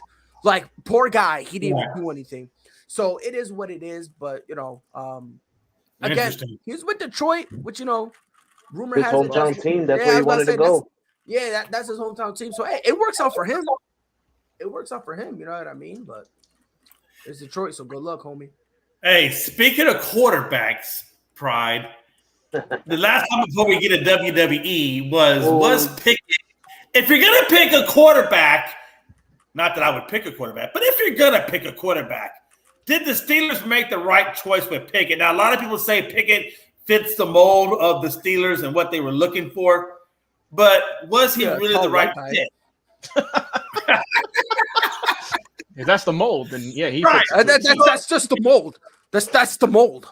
Like, he's just a tall white guy. That's the mold. Like, I don't. Well, let me ask you this, Pride. I don't think anybody in this panel thinks taking a quarterback in the first round was the right pick. Nobody's gonna. I don't think anybody's gonna. I feel comfortable saying that nobody in this panel would say that was the right pick, taking a quarterback. Right. But if I had to take a quarterback, who would I have taken? Who would you have taken? If I had to pick one, I would have taken Malik Willis. If you have a gun to my head, I would have taken Malik Willis. Only because of the arm factor. I think he has a great arm, and he also can run. He had 944 something rushing yards over there, so you can kind of see him as a slight dual threat. And on top of that, excuse me, the stuff that you need to fix for Malik Willis, because of his athleticism, you don't have to fix it to the point that it's perfect. Right. And what I mean by that is, Kenny Pickett, sure, he can run out of the pocket, but when he runs, the dude doesn't know what he's doing. There's been plenty of plays where I've seen him run backwards. I'm gonna leave it at that. Malik Willis, I I'm not a fan of any quarterbacks in this at all. You know what I mean? Oh, I agree. Did y'all hear what Desmond Ridder said when the Falcons picked him up? Oh yeah, he said I'm gonna bring him a Super Bowl. Best of luck to you, Josh Rosen 2.0. Watch. No. Don't say that because Josh Rosen was a first round pick. Bro, no. Come on. But guess what? He said something stupid and fell to obscurity. So do with that as you will. I agree. I agree. Unless you can really back it up, you got to be careful what you're saying. Yeah, I'm just. Unless you can just legitimately back that up. That's what he's doing. That's what all Rosen does now is back it up for other quarterbacks. Bro, he's working at Chili's right now. What you mean? Bro, last time I heard he was on a practice squad. He had to get a part-time job to make ends meet. Head ass. Oh damn. But look, for me, if I have to pick one, and I hope he lands face first. If I have to pick one, I'm taking Malik Willis. That's the way I felt too. If I had to pick one. Can I be honest? When I see Kenny Pickett, do you want to know who I truly see? No. Josh Rosen. I'm not even joking. Yeah. A lot of the bad reads he does is Josh Rosen like. There's a lot of balls that are batted down, a lot of interceptions where he stupidly threw into the zone that the corner was playing. And if you're gonna do that, you gotta put some zap to it. He lobs it where it's an easy yeah. play. You can't put no air in that thing. You got to keep it zip lined. Right. So for me, it's like me personally, like I said, I'm rocking. If I have to pick one, I'm gonna get Malik Willis. Why they reached on Kenny Pickett, God bless him, because Kenny Pickett gonna be picking up his unemployment checks here in a couple years, because this dude about to fall off the face of the planet. We forget that the only reason people were talking about him was because of a fake slide. Before that fake slide, not a single soul cared that Kenny Pickett even existed. Kenny Pickett. Bro, he about to get kicked off the team in a couple years. I'm done telling y'all, bro. We'll have this conversation in 4 years if I'm still alive. God forbid I'm alive. Because if we are and he gets cut, bro, I'm coming for everybody. I'm coming for everybody, including your best friend, Jay. I feel you, man. Logan, thoughts on Kenny Pickett going in the first round to Pittsburgh? Honestly, man, I can see him and Mitchell Trubisky battling it out in training camp and Mitchell winning. I mean, I don't care much for Mitchell Trubisky, but I'm not sold on him. He had one really good year at Pittsburgh, but other than that, his numbers were pretty much pedestrian. 2020 and 2019, he had 13 touchdowns and 9 interceptions in each of those years. And then then he had a great 2021, and then all of a sudden he's the number 20 pick in the draft. Meanwhile, all the rest of the other quarterbacks had to wait till the second and third round. I would have went with Malik Willis, obviously, like we're all saying here. But I'm just not seeing it, And I mean, I think Matt Corral, honestly, I might have put him above Kenny Pickett a little bit, just because he had 2 consistent seasons in the SEC with over 3,000 yards and and 20 touchdowns. But I would have taken Desmond Ridder. Yeah, I mean Ridder too. Honestly, I would have. If Kenny possible, Pickett was not my number. He should not have been the first quarterback off the board. First, second, third, fourth, fifth. No, bro. No. Like me personally, maybe it's just me. Maybe it's just. Hey, you want to hear something crazy though, Pride? Go ahead. Malik Willis got a 6.41 on his grade at the combine. Pickett got 6.40.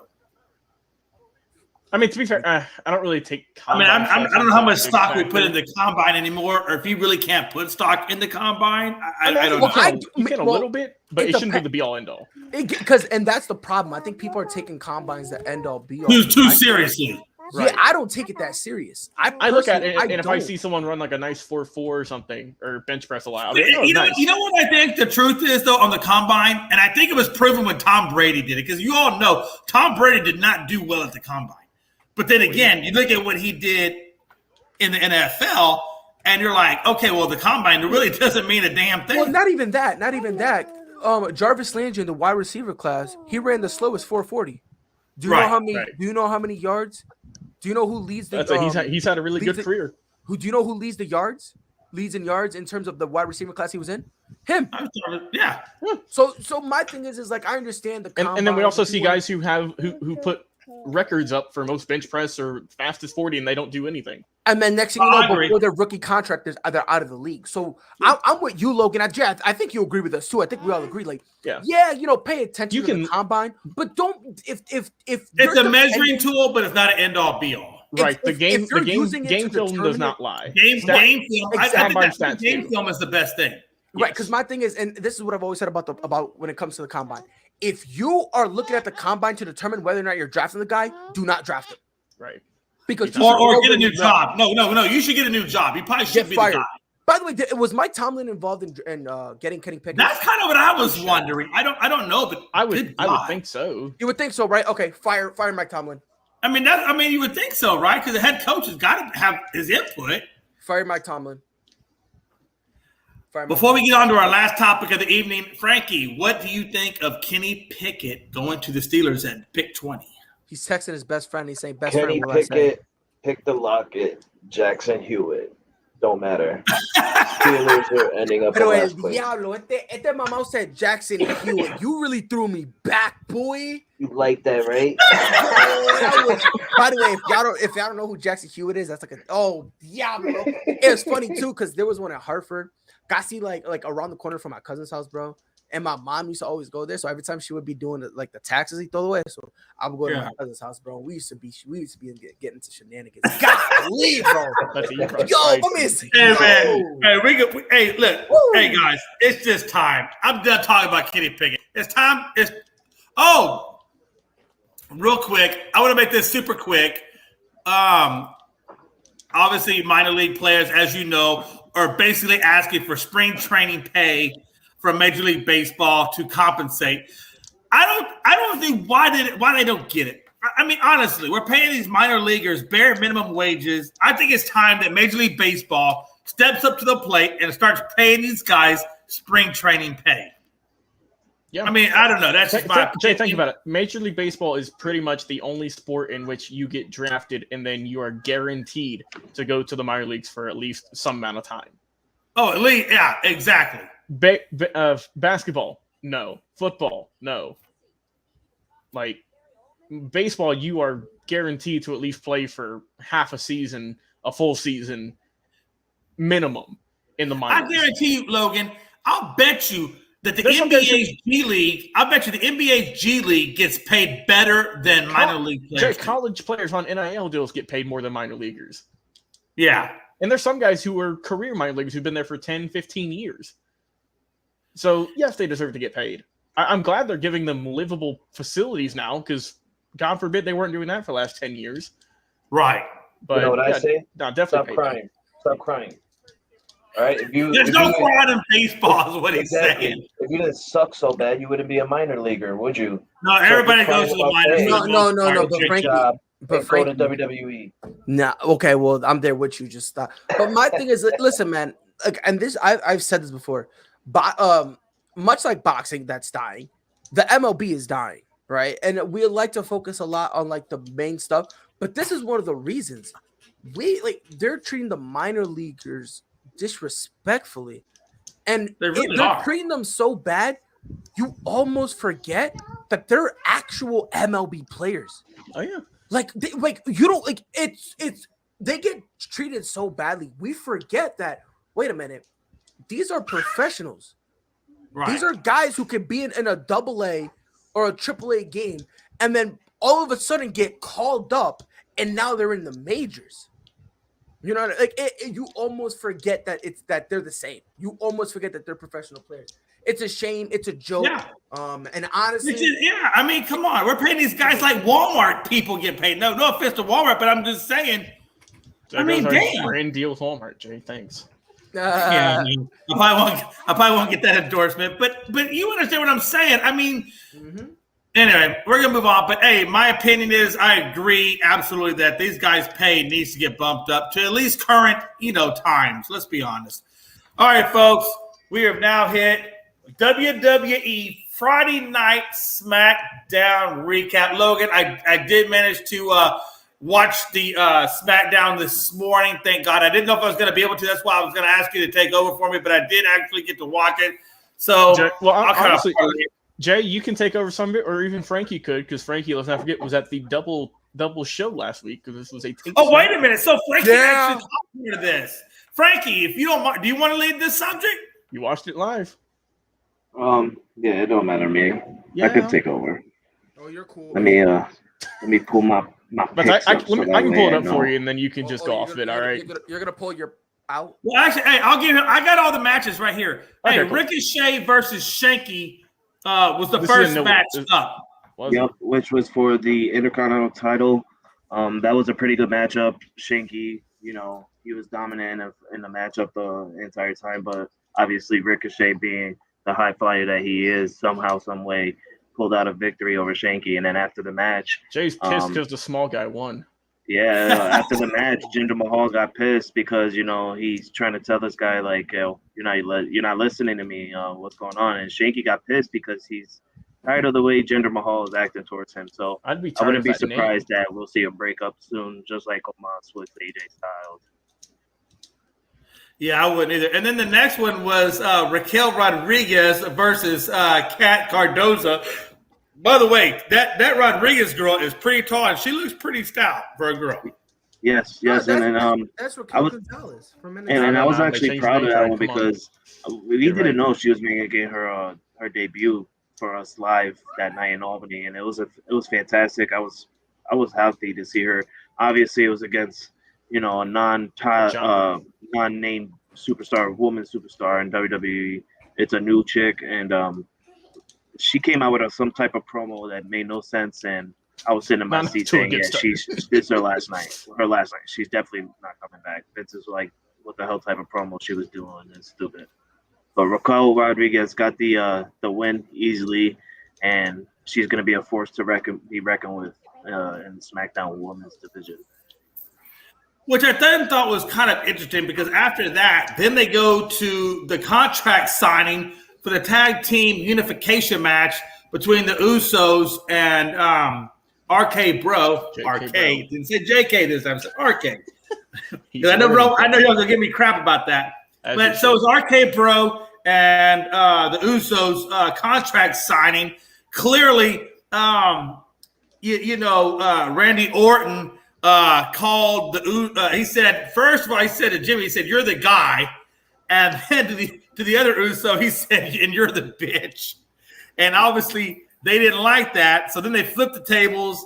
They start to interlock. They start to go through different, squabbles. So then Roman Reigns decides he's going to come and he's going to step up and do his thing and come and support the Usos. And then they start to beat up on RK Bro pretty well. And then all of a sudden, the Scottish Bulldog, Drew McIntyre. Scottish Warrior. Psychopath. Warrior. Not the Bulldog. Do better. Okay, my bad. Do better. Grow up. He's not a part of the Hart Foundation, you old guy. All right? This isn't the British Bulldog. No. Grow up, Aaron Rodgers. Okay? I understand he's from Europe, but he's not from England, damn it. He's from Scotland. This is why I told you. I'm getting all the smoke for Pride. Give me the smoke, Pride. Now listen, Jay McLovin goes. He does 1 tour. How many tours did you do in Afghanistan? It's like what? One. I did 3. 3. He did 3 tours in Europe, and now he don't even know how to act. This man just loves the Europe people. It's ridiculous. It's ridiculous. No, but for real. Hey, listen, guys. Hey, listen. Hey, for real. Hey, listen. Okay. All right. My bad. I'm still learning this. Okay. At least I had the Scottish part right. Long story short, but though Drew McIntyre does make short work of the Usos and Roman Reigns. Roman Reigns is kind of going off to the side, whatever, like he's kind of pissed off, this, that, and then he's drawing back a little bit. And then you kind of see Paul Heyman come out and talk to Pierce and be like, "Hey, listen, I got a better idea. Now for the unification match, we're going to have Roman Reigns join the Usos. McIntyre's going to join RK Bro, and that's going to be the new tag team." And of course, Pierce is like, "I don't know if I can make that happen." Is that even a title match? Because I don't think it's even titles yet. So that was something that we didn't see in Albany. That contract signing was technically at the end of the show, so they clearly it was recorded and they added it into the middle. So we didn't see Paul Heyman talking to Adam Pearce, so that could have happened backstage, right. It was behind backstage. the camera scene and stuff like that. Yeah, I know it was backstage, but I'm talking about like behind the camera scene where they didn't even show us that. So like I didn't know that. Also, so go ahead. It's not Logan. It's not a title match. It's just going to be a 3-on-3 with Drew and the RK Bro. So you guys know I get all the background stories. Me and Logan, we get the background stories. And I'm curious. Can I ask you something, Frankie? Once you're done with this, I feel what they're doing is they're going to do this now. So that way they can amp up between Drew McIntyre and Roman Reigns, give a little bit more intensity for the RK Bro and the Usos, and we're going to see this at the major pay-per-view of SummerSlam. They're going to save this for SummerSlam because this looks like something that could be. So you think the unification match will happen, but it's just going to happen at SummerSlam, so it gives them more time to hype it up even more. So they're just going to have a regular match at the pay-per-view for a main event? It's going to be a regular 3-on-3, yeah. I mean, let's be real. It's WrestleMania Backlash. It's not going to get much ratings. But Frankie, can we talk about something real quick? Whatever happened to the Japanese buzzsaw, Shinsuke Nakamura? I don't know. Honestly, I was confused about that as well. Because he came out, he got punked out. He said he's hurt. Yeah, that's why they punked him out like that. They did that so that way he can take time off. Okay. I thought you would think they would be building for a title match since it was the main guy. Bro, it's Shinsuke Nakamura. He's so great that WWE doesn't know what to do with him. Look, the Japanese Cobra, Shinsuke Nakamura, does not need any of that pity. King of strong style. You better respect him, bro. Yeah. I'll respect the Japanese Flying Eagle. You better remember what he did in New Japan, bro. You better ask somebody. I'll ask you, Fred. What do you do in New Japan? Oh my God, the Intercontinental title reign. Oh my Lord. He said, "Ask somebody." made it. Bro, he literally was so phenomenal. Him leading help with hold on, Okada. I can see the sweat dripping off of Pride's beard right now. I'm forgetting his first name. Okada. That's all. Kazuchika Okada, there it is. With the Rainmaker, they were leading Chaos, and Okada was the IWGP champion, and Shinsuke. Bro, you're speaking Spanish to Jay right now. I'm just hoping you know that. Wild, bro. New Japan, you better ask somebody. Jay's not ready for that. What is New Japan? Jay's not ready for that. So the Bundesliga, we got Sasha Banks versus Naomi. Excuse me. Names. Hey, we had Sasha Banks and Naomi versus Shayna Baszler and Natalya, which is what I thought was going to happen. But they were just coming out. It actually wanted to be a Naomi. Who was the match again? It wanted to be a Naomi versus Baszler, but Sasha Banks was out there with them, and Natalya was out there also with them as well. But the actual match was the. I said, just take 2, baby. That's it. I'm about to say, I don't care about this match. I know Frankie didn't. Yeah, but hey, Frankie's probably getting a corn dog. I actually went to go get a pretzel and a beer. And my RK Bro 420 shirt.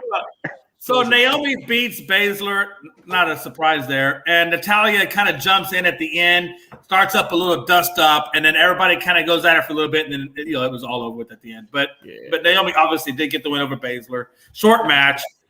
And then we had New Day's Xavier Woods after that go up against Ridge Holland. Obviously, it was a short match. Ridge got pinned. But then you had Sheamus challenge Kofi. Is it Kofi or Kofi? I can't remember his name. Kofi Kingston, yes. Kofi or Kofi? Yeah. So Sheamus challenges Kofi. Kofi, not Kofi Kingston? Kofi? Yeah. Kofi. Quiffy? Whatever. Just listen to me, damn it. So Sheamus challenges Kofi. The hell? Sheamus challenges Kofi. Sheamus gets the win over Kofi, and obviously they're not pissed off. They're not pissed off, because there's 1-for-1 wins. I don't know. There's gonna be a lot more tension, I believe. Nobody knows where Butch is. Butch is still out there somewhere wandering the streets. Everybody's trying to go back to NXT. Yeah, brother. So obviously it was a 1-for-1 win, and each side kind of got their own thing, whatever. But it was okay. It was all right. Woo. But then after that, for the main event, you had Ronda Rousey going up against Shotzi in a quitted match, and Flair went up against Aaliyah in a quitted match. Hey, yo, where's the queue? Where's the queue? What is going?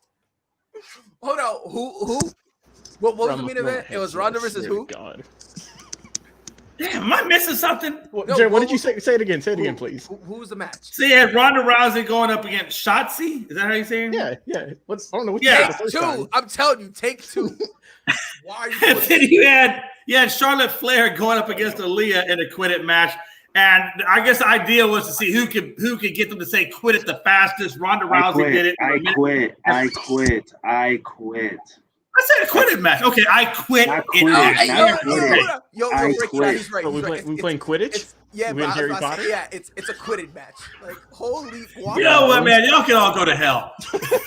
I'm already there, brother. Already there. If I'm sweating. Let's say Price blowing up the seats.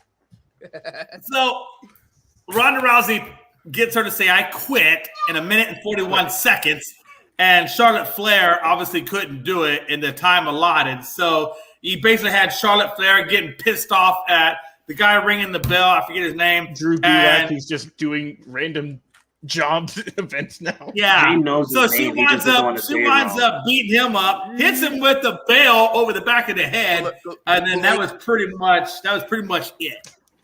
So I think this was a very mid SmackDown. It was skippable. It was a show. That's about. Yeah. I'll give it a C minus. Yeah, that's about what I was giving it, was a C. I thought it was just okay. This was not a great episode. Yeah, for me, it just felt like they were just trying to use this SmackDown to further the program with Roman Reigns, and not in the best way. Exactly, like that's all what it felt like. So everything else was kind of like, I guess they were like, oh wait, Ricochet, you're on the roster. Let's throw you out there. So like, he had a match. Yeah. Well, also what it was, Pride, they didn't have much superstars there because right after they were going to they're doing their Europe tour. So like much of the superstars are already in England. Oh yeah, Frankie, we didn't touch on it. What do you think of the steel cage match? Bro, I was surprised. All right, normally you will see the cage there, but we didn't see that the entire first show. Like literally, they hid that cage so well. Like we did not know. They hang it above the rafters. I know. They normally hang it up, but they had it covered, and under there it was like super dark, so you couldn't even see it. And then when they announced when the first SmackDown was done, they said, "Don't go nowhere. You know, we got much more for you guys. We got this match coming up in this match. Frankie's getting ready don't for bed forget, at we that got point. a cage match." Once they said cage match, I looked up and I'm like, "No way!" I was hyped for that cage match, especially with Drew McIntyre, bro. It was amazing. Yeah. You want to know what else? You want to know what else I was hyped for? For you to stop talking. Yeah. Always love gimmicks. My bad. Word. I love you, Frankie. It's all good. I know you're about to FaceTime your boy Sanders after this. Oh, shots fired on that one. Shots fired. You got me. You know you look like him, right? I know. Oh, that's why you love me so much. Yo. Hey man, we are actually at the 2-hour mark. We getting the hell up out of here. Hey, we in the final thoughts. Frankie, what's your final thoughts, man? Yankees on a 7-game winning streak. We're currently up right now 3-0 at the top of the 9th, baby. About to go to 8. Let's go. Breathe, brother. Breathe. Now speed round, brother. Because you don't understand, Pride. I've been waiting for a long time for this. Right now, we are on top of the AL, and I just want us to keep it up that way. I just want to keep it that way. Don't break. Stop, Pride. Don't. I'm telling you. Shut the fuck up. Yeah. So that was Frankie the Yankee. Logan Landers, final thoughts, baby. WrestleMania Backlash is May 8th, Sunday, Mother's Day. We're probably going to do something, if I had to guess. Live stream probably on Sundays, doing the shows. Do you really want to do that? Maybe. Do you want to go live, or should we just I'm about to say it is Mother's Day, so that might be something for that might not. Yeah, even if it wasn't Mother's Day, like I wouldn't want to go live for that. Like it's WrestleMania Backlash. I think we should. But now we can make it lit though. Now we can make it lit. We can. Yeah. I think we should save the live. I think we should save the live for AEW Double or None. What is that? End of May? Because that's gonna be more popping. Like Pride's like I gotta pay money for that. Yeah, facts, bro. That's cheddar. I'm too stingy to pay, bro. I'm about to say, Pride, you can find a nice. You can find a nice. I think Frankie, you forgetting, man. Hey, we doing all the free stuff, man. Yeah, Frankie's got the hookup. Bro, I'm kidding. I got like 15 things. That's how I'm watching. I'm watching the 2 UFC fights. Or no, I'm sorry. I'm watching the UFC fight. So what are you worried about? You can watch the AEW. It was a joke. It was a joke. I don't know the way your eyes were bugging out. I don't think it worked. Nah, bro. I'm watching that one. I'm watching the Shakur Stevenson fight. I'm also bored, so like I'm watching the Red Sox just handle business against the dog shit Orioles. So hey, that's better than what the Yankees could have done. I think the NHL playoffs. We beat the Orioles, dummy. We swept them. I know. I just like making you mad. Okay, who cares? Who cares if you swept them? Who cares? I don't care what you say, Pride. I don't care what you say. Good. I was talking to Jay. Good. I'm talking to him, all right? Mind your business. Jay, mind your business. Tag me in. So now it's my business. He didn't even tag you in because he didn't even know how to tag someone in. Telekinesis, bro. Get with it. Telekinesis. Be that fucking X-Men now? Bro, all right, Jay 3.0 head ass, bro. I stuttered. For Jay stuttered, I stuttered, you stuttered. Logan's the only one who went without stuttering. So bless your heart. It's fucking rubbing off of us. It's rubbing off of us. Damn, Jay. I pride myself without stuttering. Hey, that's what happens here, man. I rub off on people, but hey, yes or no? Are we doing Backlash? Yes or no? Cross that bridge when we get there. No, especially now there's not a title match. I'm not feeling it.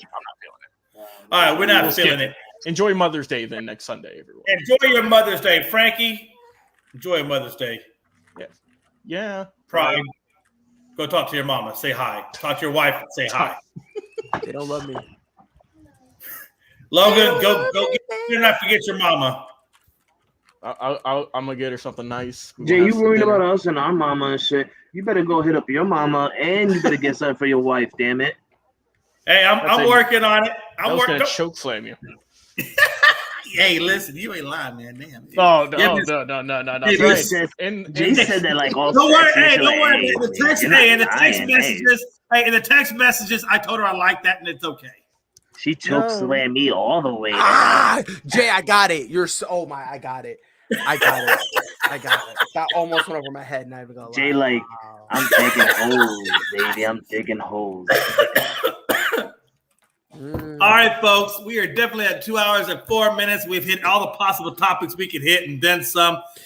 It's your boy Frankie, the Yankee down there, doing some kind of weird craziness. Got your boy Logan Landers, Just want you to know, and our ASAP is distinguished. sponsored by Brazzers. That's from my boy Mike Hughes. Logan, I just saw the private chat. You're a legend. You're a legend. You're a legend. Hold on a minute. Hold on. Jay's got to figure out how to get there. You gotta figure it out. Let me take a perusal to see what y'all are talking about. Y'all probably something about me. Hey, yo, brother, you gotta see Mel in TV. the kitchen right now baking cakes. She's baking those cakes. Hey, you know what? Hey, listen, man. Listen. Yo, Mel strapped up. What you talking about? Listen. Hey, listen. Here's the line. Logan, you have crossed the line. Cross the line, Logan. I'm below you right now. You are now in a 2-day suspension. Well, Logan, you are now in a 2-day suspension. Without pay, I'm already used to that. What's up? Jay, but here's the thing, Jay. If he crossed the line, I'm about to say, wait, Jay, if I'm on a 2-day suspension, that means who's going to do the show? You? No, we'll be back. I'll lift it. It was 2 days probationary lifted. It's okay. He's appealing it. I'm going to suspend you, but I'm also appeal you. Hey, man, it was a suspension that I will now unsuspend. You're okay. You'll be here for the show. It's all good. All right, folks. Hey, listen, enough craziness, man. It's been your boys with Unscripted. Jay. And as always, don't forget, tomorrow starts the playoffs. Everybody's going to be hyped up. Everybody's going to be excited. And until next time, if I can find the clip. What is it, Frankie? What happened, Jay? Oh, no, you got to say I read between the lines. You can't do that, Frankie. We're on TV, man. Listen, we out of here. Hey, listen, man. Y'all be good until next time. Hit the button, Jay. We out of here. All plays. Whole sports all plays. Whole sports all plays. 365, we making a plays. You talking the game, get you to the days. We're high in the court, the dime in the lane. Variety topics, living the same. All presentation, sports information. In the airways, taking the nation. Sport all plays, like working your faces. Grace up the field, so tie the laces.